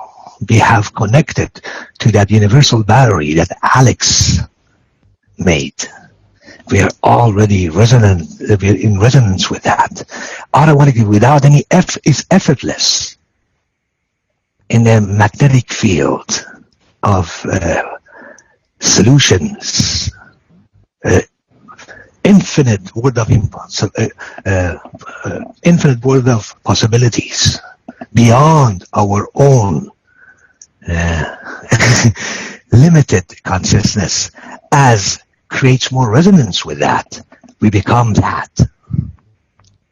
You know what is written on the head entrance of the United Nations? پندار نیک، گفتار نیک، کردار نیک. بنی آدم از اعضای یک که در آفرینش ز یک گوهرند. چه عضوی به در Translate. Then we understand. Then you translate the same words instead of humanity into universality. So do you want me to go Farsi or English? Yeah, no problem. In the Farsi, is the heading when you enter the United Yes. States. بنی آدم اعضای یک پیکرند که در آفرینش ز یک گوهرند. چه عضوی به درد آورد روزگار، دگر عضوها را نماند قرار. Translated. Human beings are like a limb of the same bodies. And when a part of the body or a limb starts going through a contraction or pain, the other limbs of the body will feel the pain. If you are a human being who are not aware of other humans' pain or other limbs of the body, you are not deserved to be called human. Being, yeah. So when we are in a resonance with the plasma, we feel everything, whether we have eyes, we don't have eyes. We can feel the vibration. And that's being in a plasma state. And if you want to manipulate it, you step out of it. And you do it again with the infinite world of possibilities. Just asking the source, what are the possibilities of collapsing the wave, whatever it is? Whether it's an earthquake, whether it's anything, how about collapsing that wave? Human intention. Of a collapse when you can use it to build on. That's where we have to be careful whether it's for the highest good of all concerned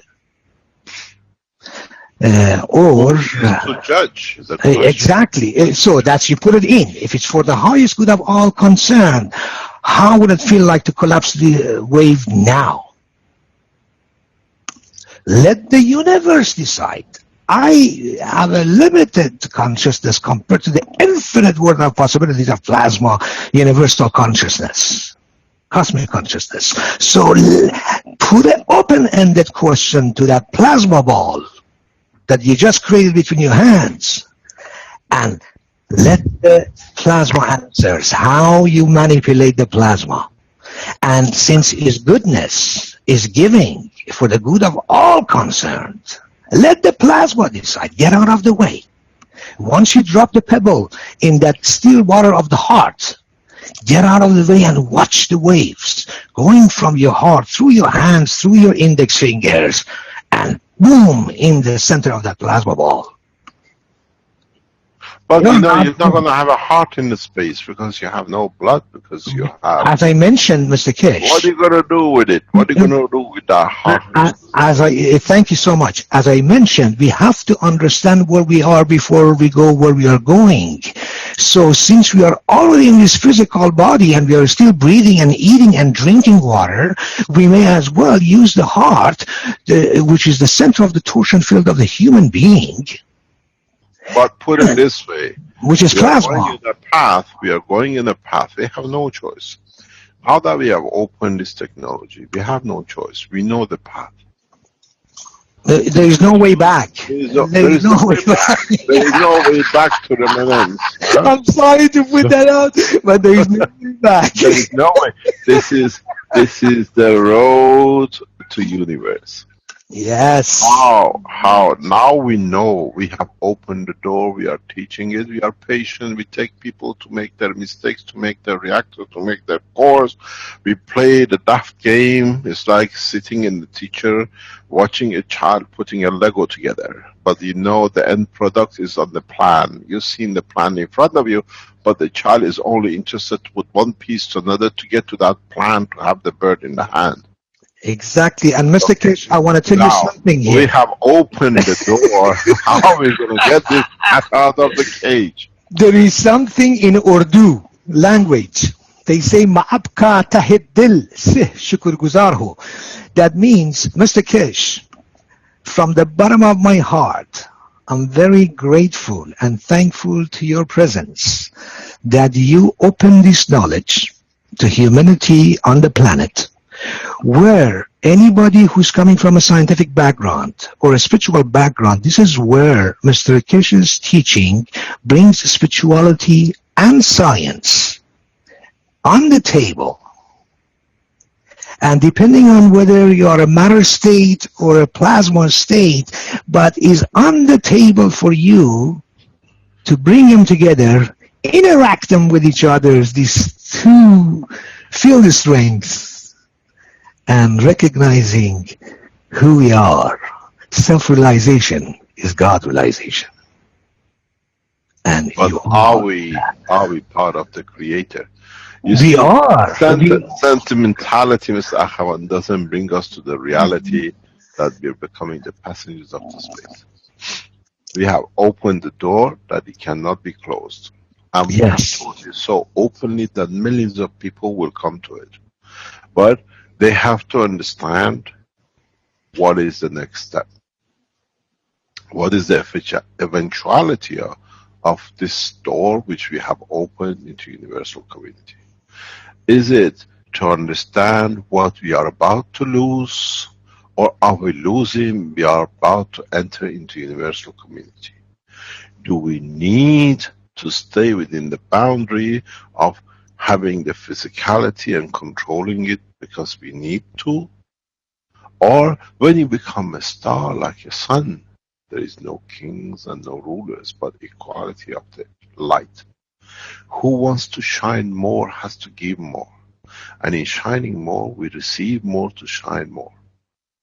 So the problem for a lot of human race in the next step, now that we have taught the basics, pieces of Lego are coming together to make the final picture, is for the man collectively to decide that this time around we are in charge of the evolution.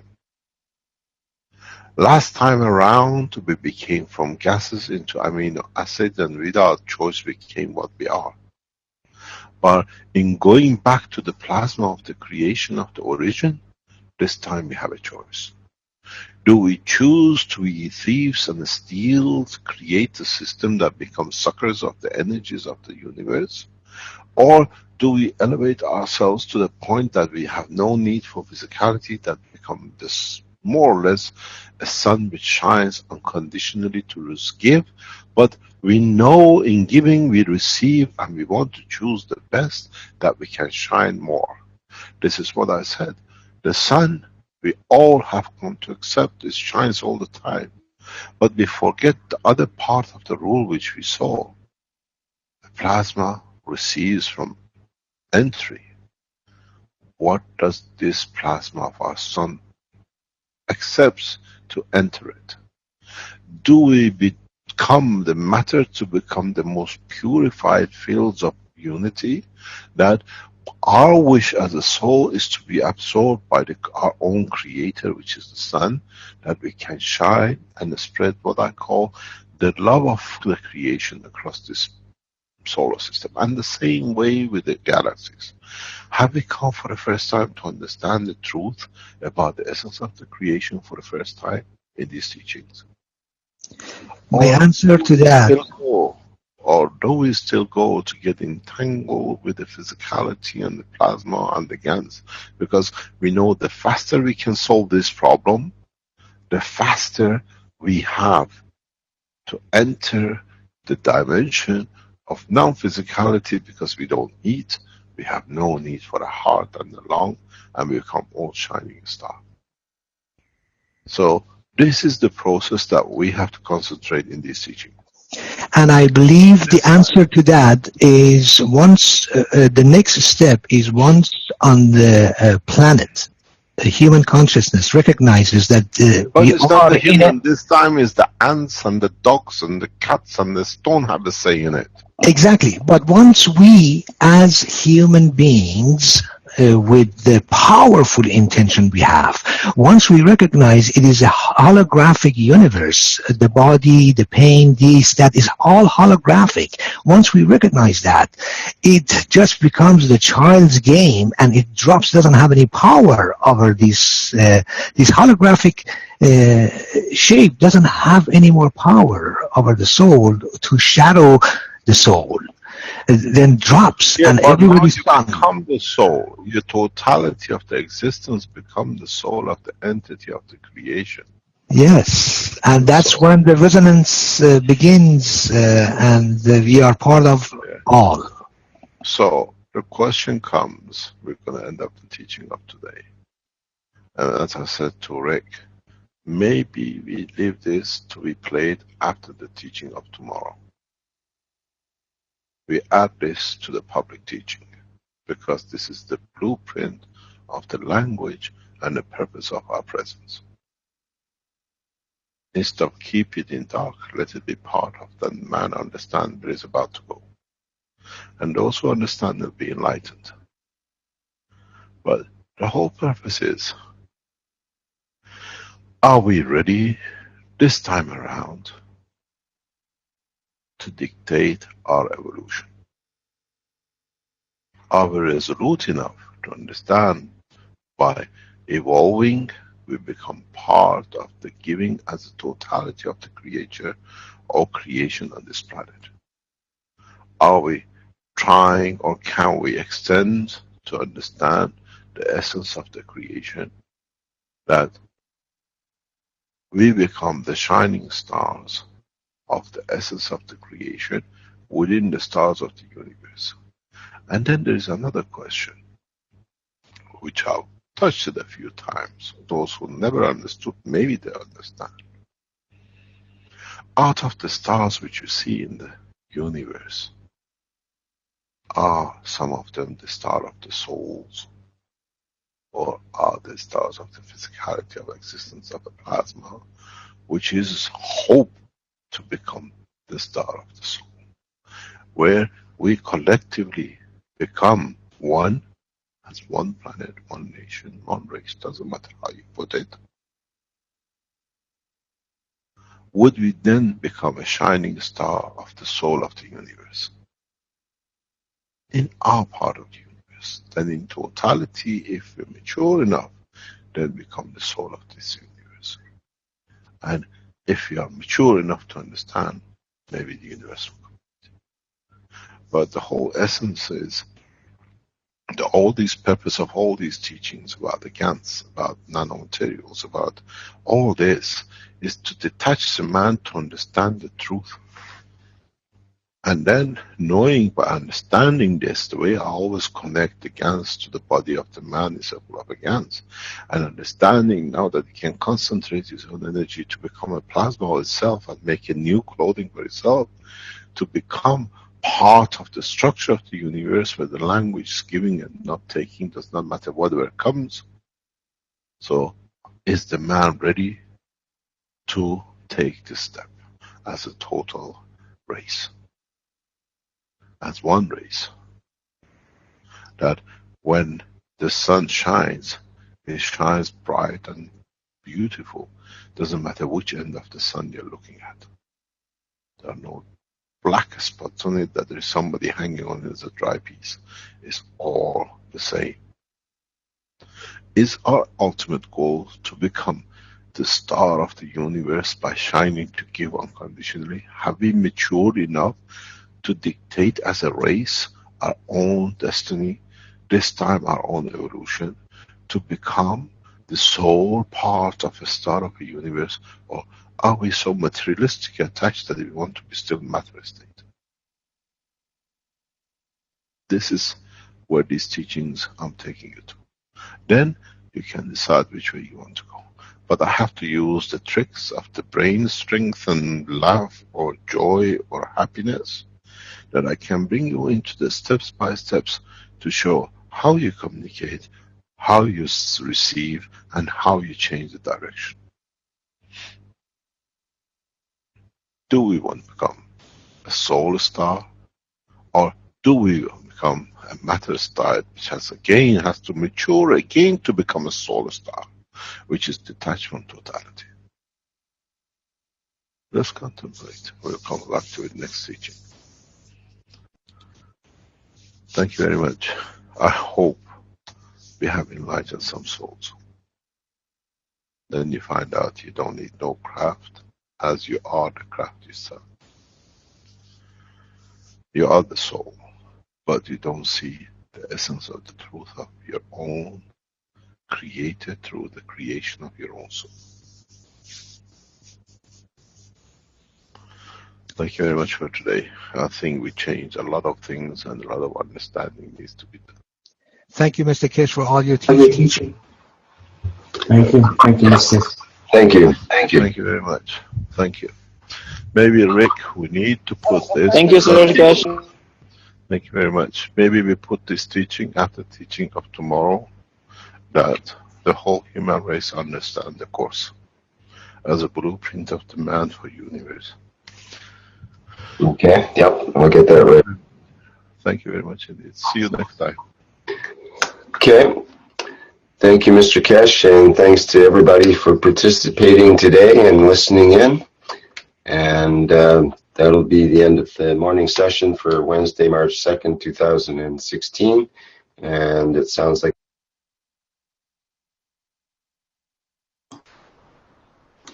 okay, that was the end of that morning session, and now we'll hear the part of another the afternoon teaching. I have to get that set up here. Just bear with me for a minute.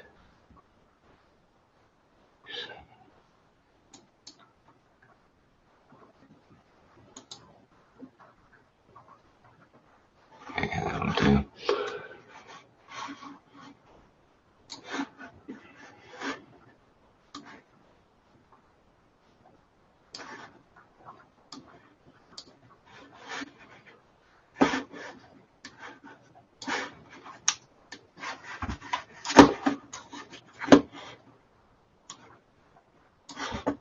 Okay.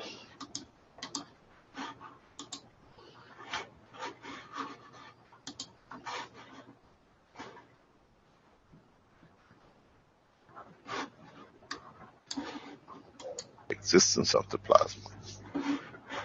What is plasma in our culture of understanding? That scientists, to show themselves clever, have made terms and things to make it very difficult, that they show to be very clever, but in fact they're the most stupid lot, because you are clever, they twist it that you can't see it, that they look to be clever. Understand, in all levels of when you speak about the plasma, the interaction of the plasma, what is the essence of the plasma? Where does the plasma come from? Look within yourself. You'll find all the answers, because you are the plasma.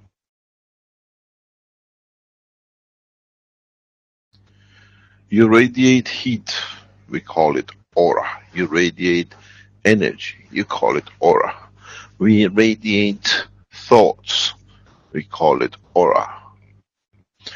What is interesting, somebody said we have these machines which can, detect different color of aura. Let's bring these machines and put it around our head. Forget about the body.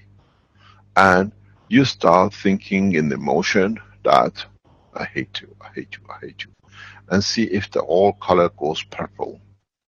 Then it shows we can show purple color is hate. Let's sit you in front of the most beautiful food and don't let you touch it. And you go, I'm hungry, I'm hungry, I'm hungry. And then in your mind, not in your mouth. And then you see what's the color of these new inventions. With the colors, can we color code our emotion?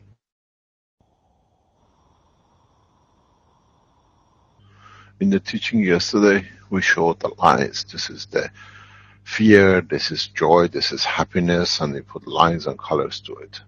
But in fact, it had a lot of meaning. Can we do that? Can we build a machine, which then, by it, we can put all the human beings as pink color on this machine means hate. And we put a machine around the guy, and as he walks, says, oh, look, he's thinking about hating. Oh, it looks that one, he wants to eat something. Or look at that. He's telling me something, but it means something else because the color on the head on the machine has changed.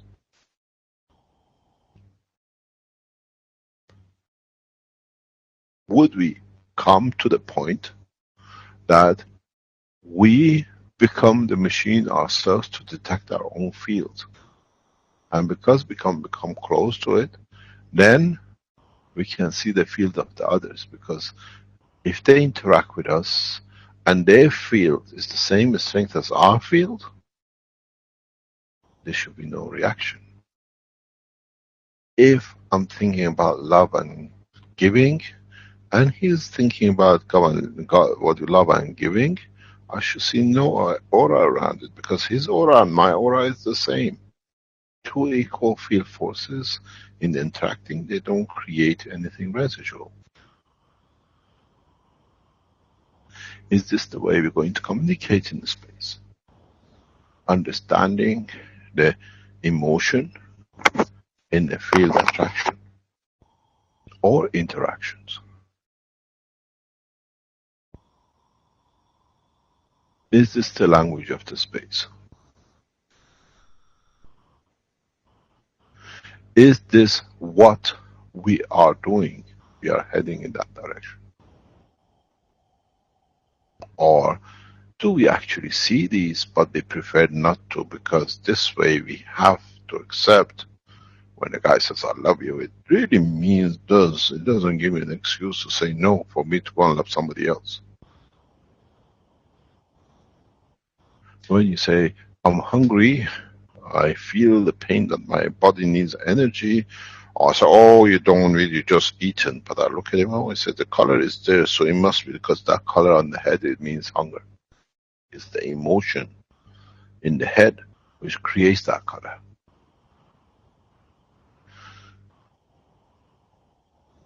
Does the emotion contains the truth, or does emotion create the truth? Do we need to have emotion to find the intention? And from the intention, we see the emotion. The truth is very, very near to each other.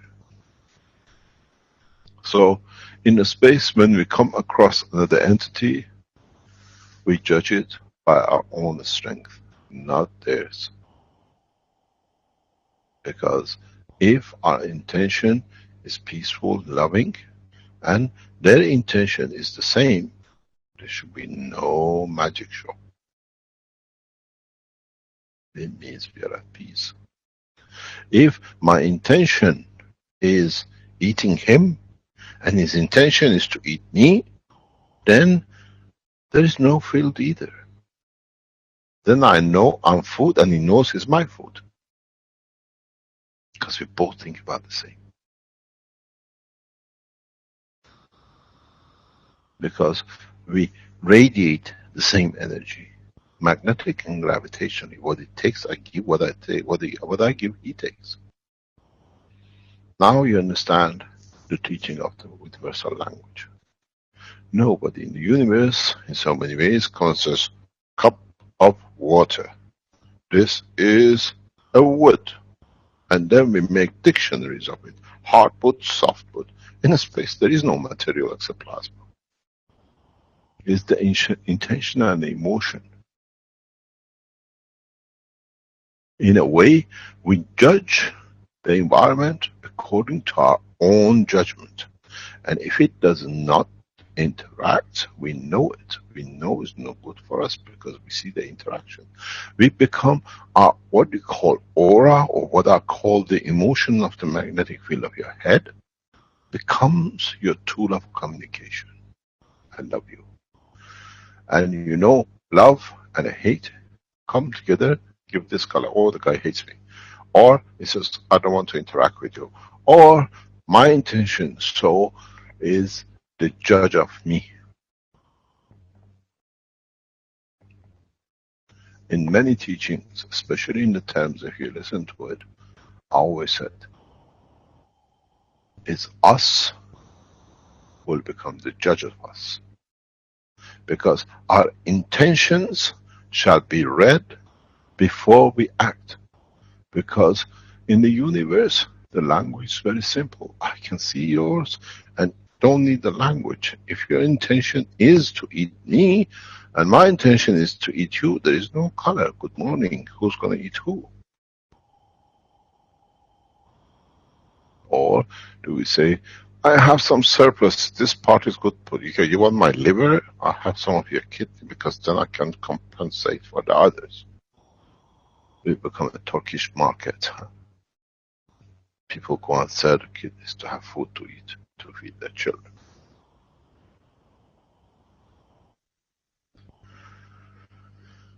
You have to start understanding why we start this teaching so fast, this way. Because now we open your eyes in the truth about the creation. You don't say, darling, I love you, and you're thinking about the mistress or the boyfriend. If we start teaching the interaction of the gans of the plasma of the body of the man, we both know exactly what it means. So, as we talk about emotion, we show the line of the emotion. We show this is the gravitational magnetic field of the joy, happiness, sadness, fear, whatever. The only tool we have to measure is ourselves in respect to the others. We have to start color coding our own strength. This way we become the judge of our own doing. Because you never want to think about, can I eat it? Because if that guy thinks the same and has got the heavier mass, you're gone.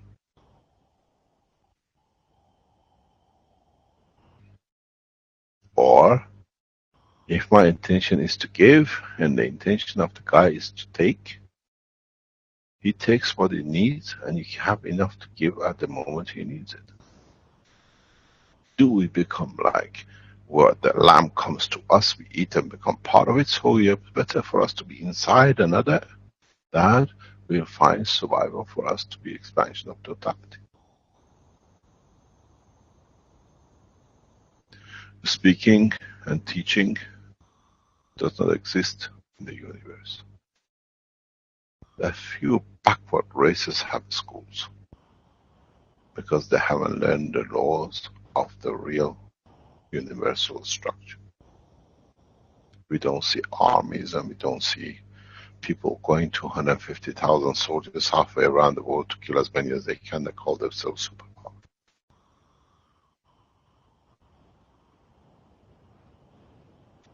Nothing has changed. No human race has not progressed in 3,000 years. Just to dress a monkey does not make the monkey a man.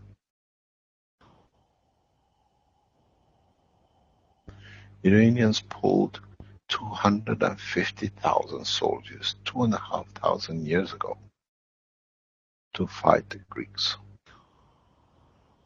On hand and feet and donkeys and God knows what.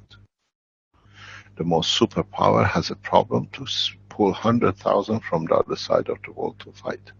With the latest machinery, tank and troops, and they still don't have managed to resolve it. Still, 250,000 soldiers, 3,500 years, the whole target is killing. to be superior, to be I am. The whole thing is stops. Now we put a stop. The stop has to stop because it's become a bigger mayhem. When you touch the essence of your own creation, which is children, it means the society is written, totally rotten inside.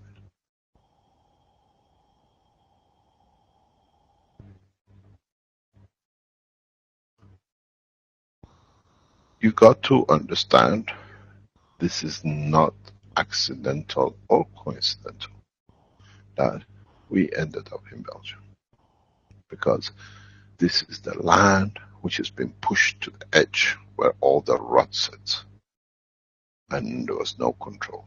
Now they have fled everywhere. We are there to see and be the cause of the end. Then we go to Italy, it's the same. Look at who was financing all the wars. 95% of the wars to the present time today is financed in Italy. I call Italy the most Catholic, un-Catholic nation we ever seen.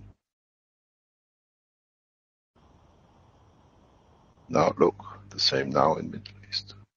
It hasn't changed. Man is still killing, but with a bigger name, with the bigger tools, the more up.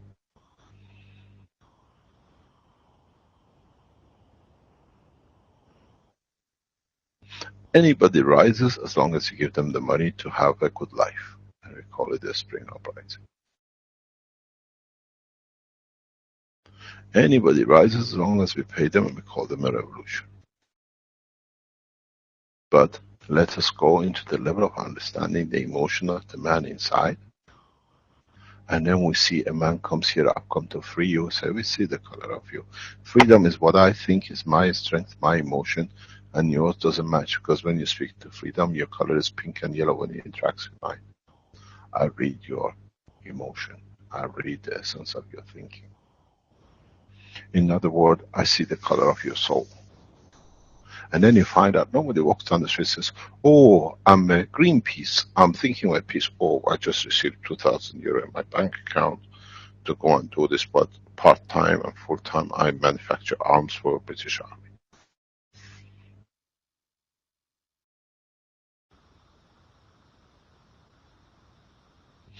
When the whole purpose of all these teachings is to elevate your understanding, to know yourself, that by knowing yourself you can see without speaking.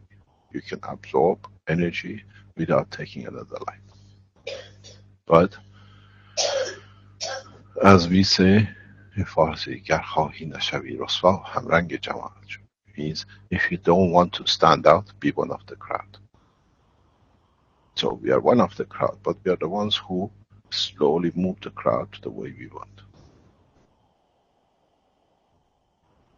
To the land of peace, to understanding, but educating the soul of the man. That the man understands. You don't need a word. When your wife tells you, I love you, you make sure there are no mistresses, because when you say I love you and she can see the color of the rainbow, boy, you're in a problem.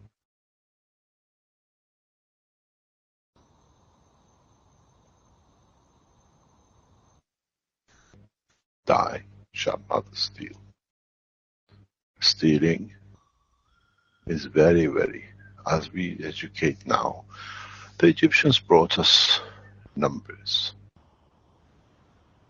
The others brought us different sciences. Now we bring the science of the emotion and the truth. Soon it will be like alphabet, the way you say 2 and 2 make 4.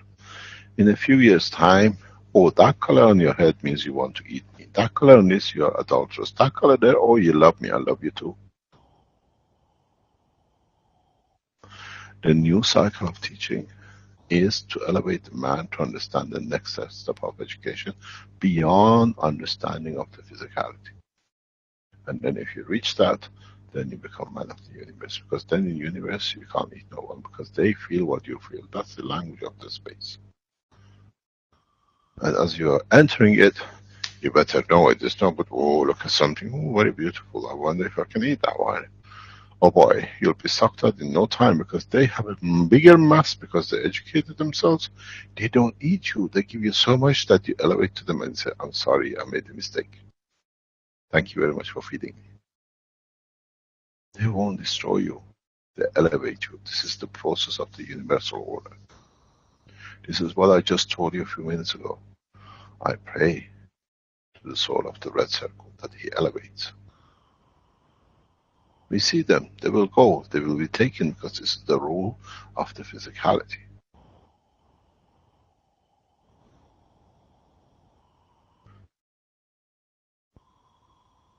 Any other question?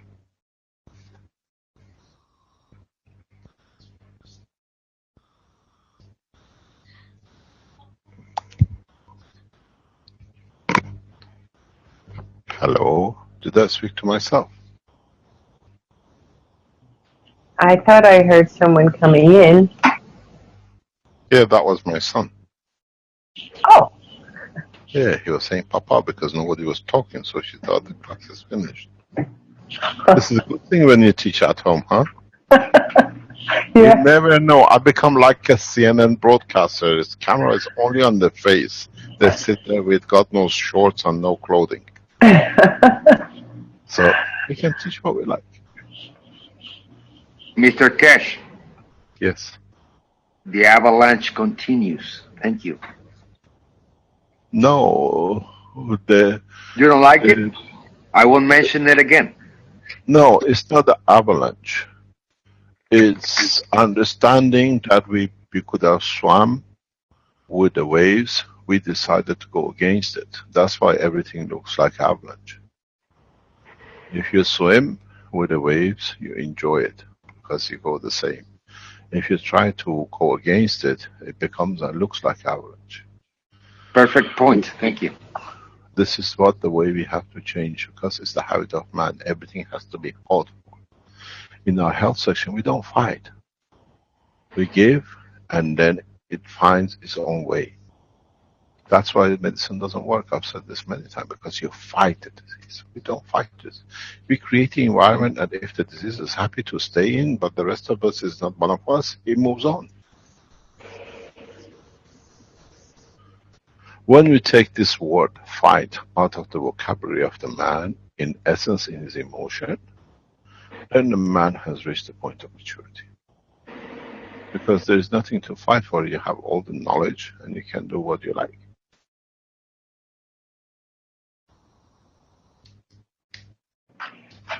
Then if we don't need to fight, and going back to what we were discussing earlier about using the plasma of our bodies to create what we need, then we can then also put ourselves in the position of being a healing Gans around someone.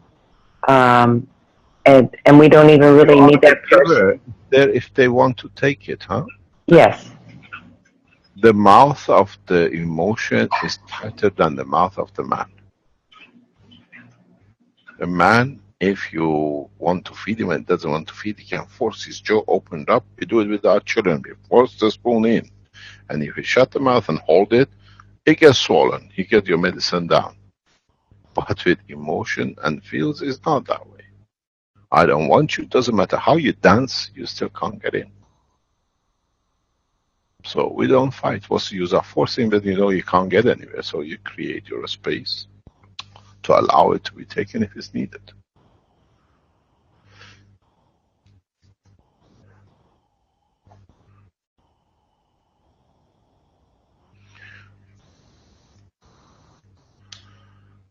Wisdom of silence.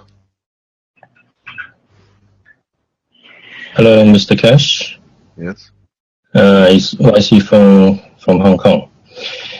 It's about the cup of life. I'm not sure if I'm understanding it correctly.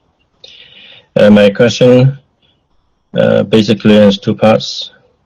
The first part is the cup of life has many aspects of ourselves. If someone make a cup of life let's say myself, I make a cup of life. Does it carry the blueprint or the image, the template of myself, of that person in the cup? And the second part is by changing the constituents inside the cup, it can be change our physicality, our emotion, and so on and so on. Yes. If you make a cup of soul, yes. Because when you want to change the physicality, it's not a breast operation or a nose operation. You have to change every single cell within the structure that everyone is happy with the change. So if you go and try to first to get your blue eyes, where the brain says blue eyes does not go with a very, very funny, curly, black, twisted hair with half brown, huh? So if my IQ is only 100, I can change the brain part of the cup and make it 200. You make the energy available to the soul that this is my desire. If it fits, the emotion will follow. Because you know, when you have a blue eyes, blonde hair, you have a different emotion. When you have a dark black hair with a dark brown eyes, very hunky voice, you have a different emotion too.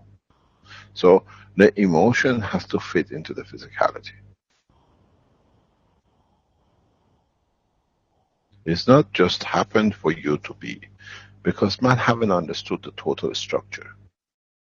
Every feature on your physicality has a reason for guaranteeing the survival of you longer term. Nothing else. So if you want to change something, your soul knows about the soul of its environment and the condition of its environment. You give to the soul, say, I would like to have a blue eyes. But sorry, with my blue eyes, with this color doesn't go. It's like putting a pink clothes with a very, very nice, beautiful pink top. And can you imagine very, very bright red and blue and green skirts and every other color? You stand like a clown in this time. When you change our physicality, the first thing the body considers is, what am I going to feel within the crowd?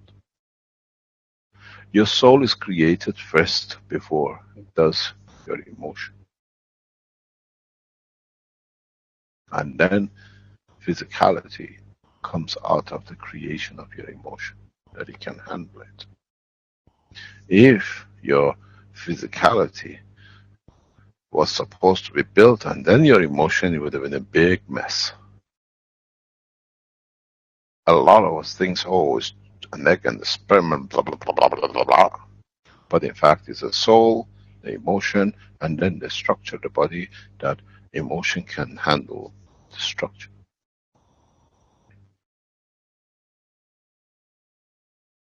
So make a cup of soul, and you are a long way away from making that. So everything has to be harmoniously. Everything. All the plasmas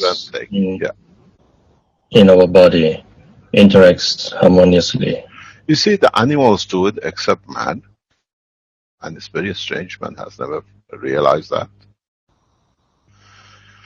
If you look, let's say the crows, let's say the pigeons, they don't have fancy clothes coming out. Look, I colored my hair this way today. The other feather, I've seen it pink, and the other toe is just nailed a bit purple.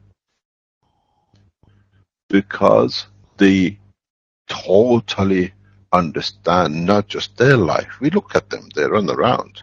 But in fact, the whole lot consider the totality. In the human race, when it's too many of us, we kill each other because then there is so much food. You heard this theory which coming, they're killing us to control us, becoming too many. If you put all the 7 billion men on 1.5 times the size of Isle of Wight, we all fit in standing foot to foot. what happens to the rest of all these continents. So there is no shortage of space.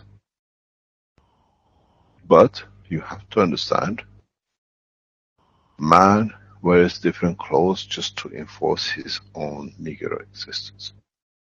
When the animals see there's a plenty, they all decide to lay eggs. When there is not enough, they all decide collectively, a few of us selectively lay eggs that we can guarantee, but not all of us, because there is no food guaranteeing those. Look at the animal kingdom. They are more mature than we are. Because they don't speak a language. Nobody goes there. Today we have a one-child policy. We feel our existence is good, so everybody can have a manager. But when it comes a rough time, boys, slow down. And this is the maturity of the soul of the animals. It's much higher than man. And the man is so ignorant, says that birds are doing that animals.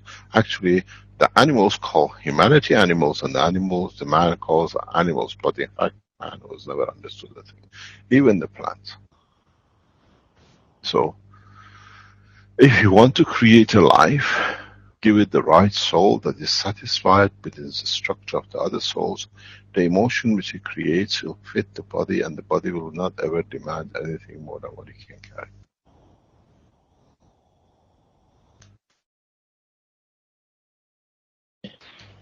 Next question.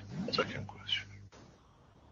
But if I make a cup and I look at my palm, I have all my lines, the emotional line, the brain, all these lines fade in my palm.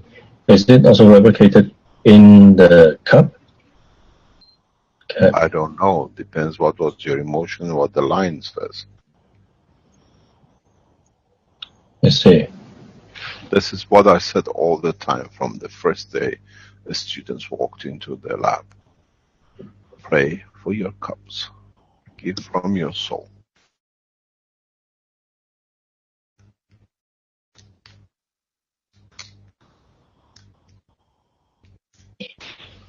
Thank you. I have no more question. Thank you very much. We're coming to about 4:30 plus. As usually we stop. We're going for 2.5 hours. Thank you very much for today. Try to listen to the teaching of the what I call tomorrow after the teaching, which is the first part, and you have maybe what we discussed today, you understand more than they did understand this morning, because you have a little bit more knowledge, so you're passing them a little bit further. But on the other hand, try to get them to listen to what you've been taught. Maybe then they understand equally what it is. Thank you very much, Mrs. Westinghouse. Hello, Dr. Kesh. I have a question, but it's not about Health Cup. Yes, carry on. This is not well. I'd like to share my screen, please. I have to stop sharing. That you can share, but shall I be mean and say no? Oh, I really want to share. No, just wait. I have to stop. Okay, thank you. Okay, it's yours.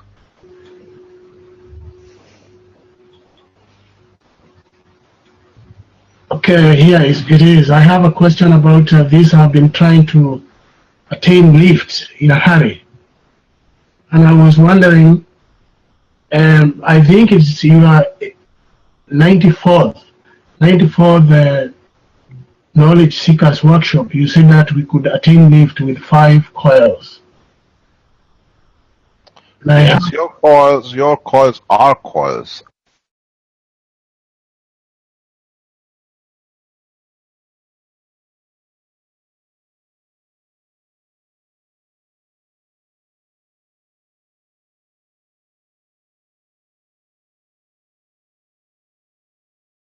As we say, a very good saying for us, he says, who wears the mustache is not your uncle. Which? Just because you made the coil doesn't mean you're going to lift.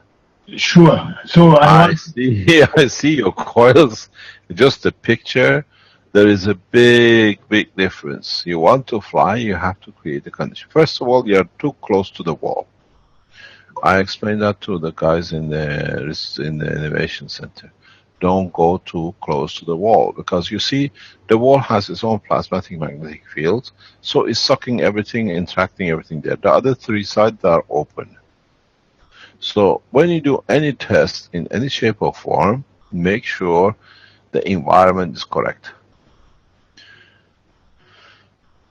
Okay. I had actually also thought of making sure that everything was plasmatic. Yeah, but you see, if you look, your coil, the one on the left-hand side, is very high compared to the others. One is tilted, and one is half tilted. All these will come to the point that will be very difficult to use. Okay. I will try to adjust them. But can I attain lift without having the moving plasma in between here in balls? If you see, the lift with this is job of genius. How you gonna do it? How you done it? Partially, the frame you put it on is a matter state, which means it reduces the level of the field.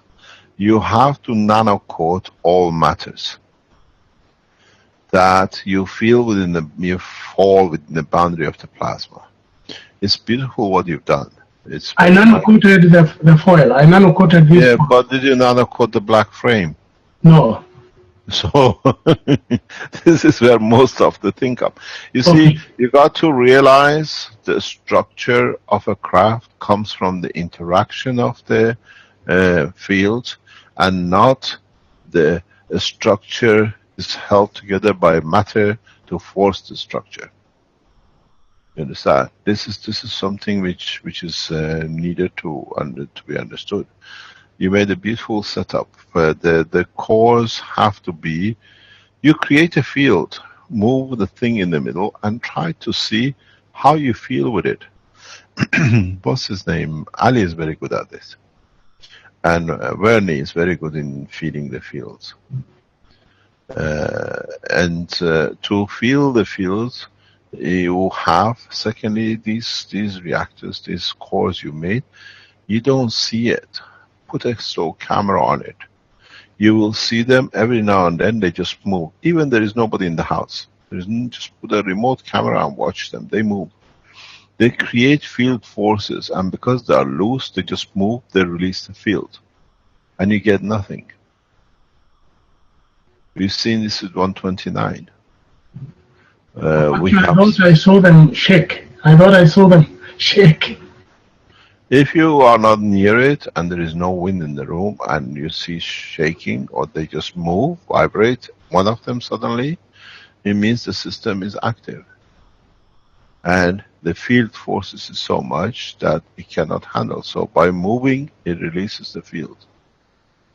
So a lot of you, when you put systems like this and you see it suddenly moving, or you see a small vibration, you think, oh, maybe the cat running is gone. No, it's just that the fields are forced. And you, to be able to achieve flight, that one which was released by the shake is the one you need to add up to build up. That's why in the course we lock the course down to the table, to the frame. And at the back of it, I have a router, and I was wondering whether that would interfere with it. Everything interferes. You're worried about that one, I'm worried more about the strings on your guitar. Oh, okay. Because these are fine, the musical instruments have a lot to do. You got there, I see a radiator. That radiator's got a flow of water in it, most probably because it's winter. Yes. That is a lot of energy out. It'll be very interesting. Watch which one moves, and if it's the only one which moves. And then look distance, where is it facing? We had in Trani a situation that one plug always had problem. And it always happened, the students can tell you, always it happened in the lab. Over the weekends, on Mondays, we sometimes had a problem, or because that plug was near the side where the reactors were running, so the energy was going directly through the plug, and the plug was getting surged with the plasma. And I said to somebody, if I open this plug, even though there is everything away from it, but everything was getting plugged through it, I said the whole line is nano-coated. Just because we don't see it means it doesn't exist, but it's just being able to do it. Okay, thank you. I'll work on it. Thank you very much indeed. Sure. We got to speak sometime next couple of days that I would like you to see when you're ready to go back to Kenya. But at the moment, I've got so much to do this week and next week. We'll try to organize in the coming days. Okay, thank you very much. Indeed. Sure. Thank you very much, Mrs. Westinghouse. We call it a day. It's nearly 4:45. Okay, that this sounds good. kind of thinking is always not more than 2 hours. Thank you.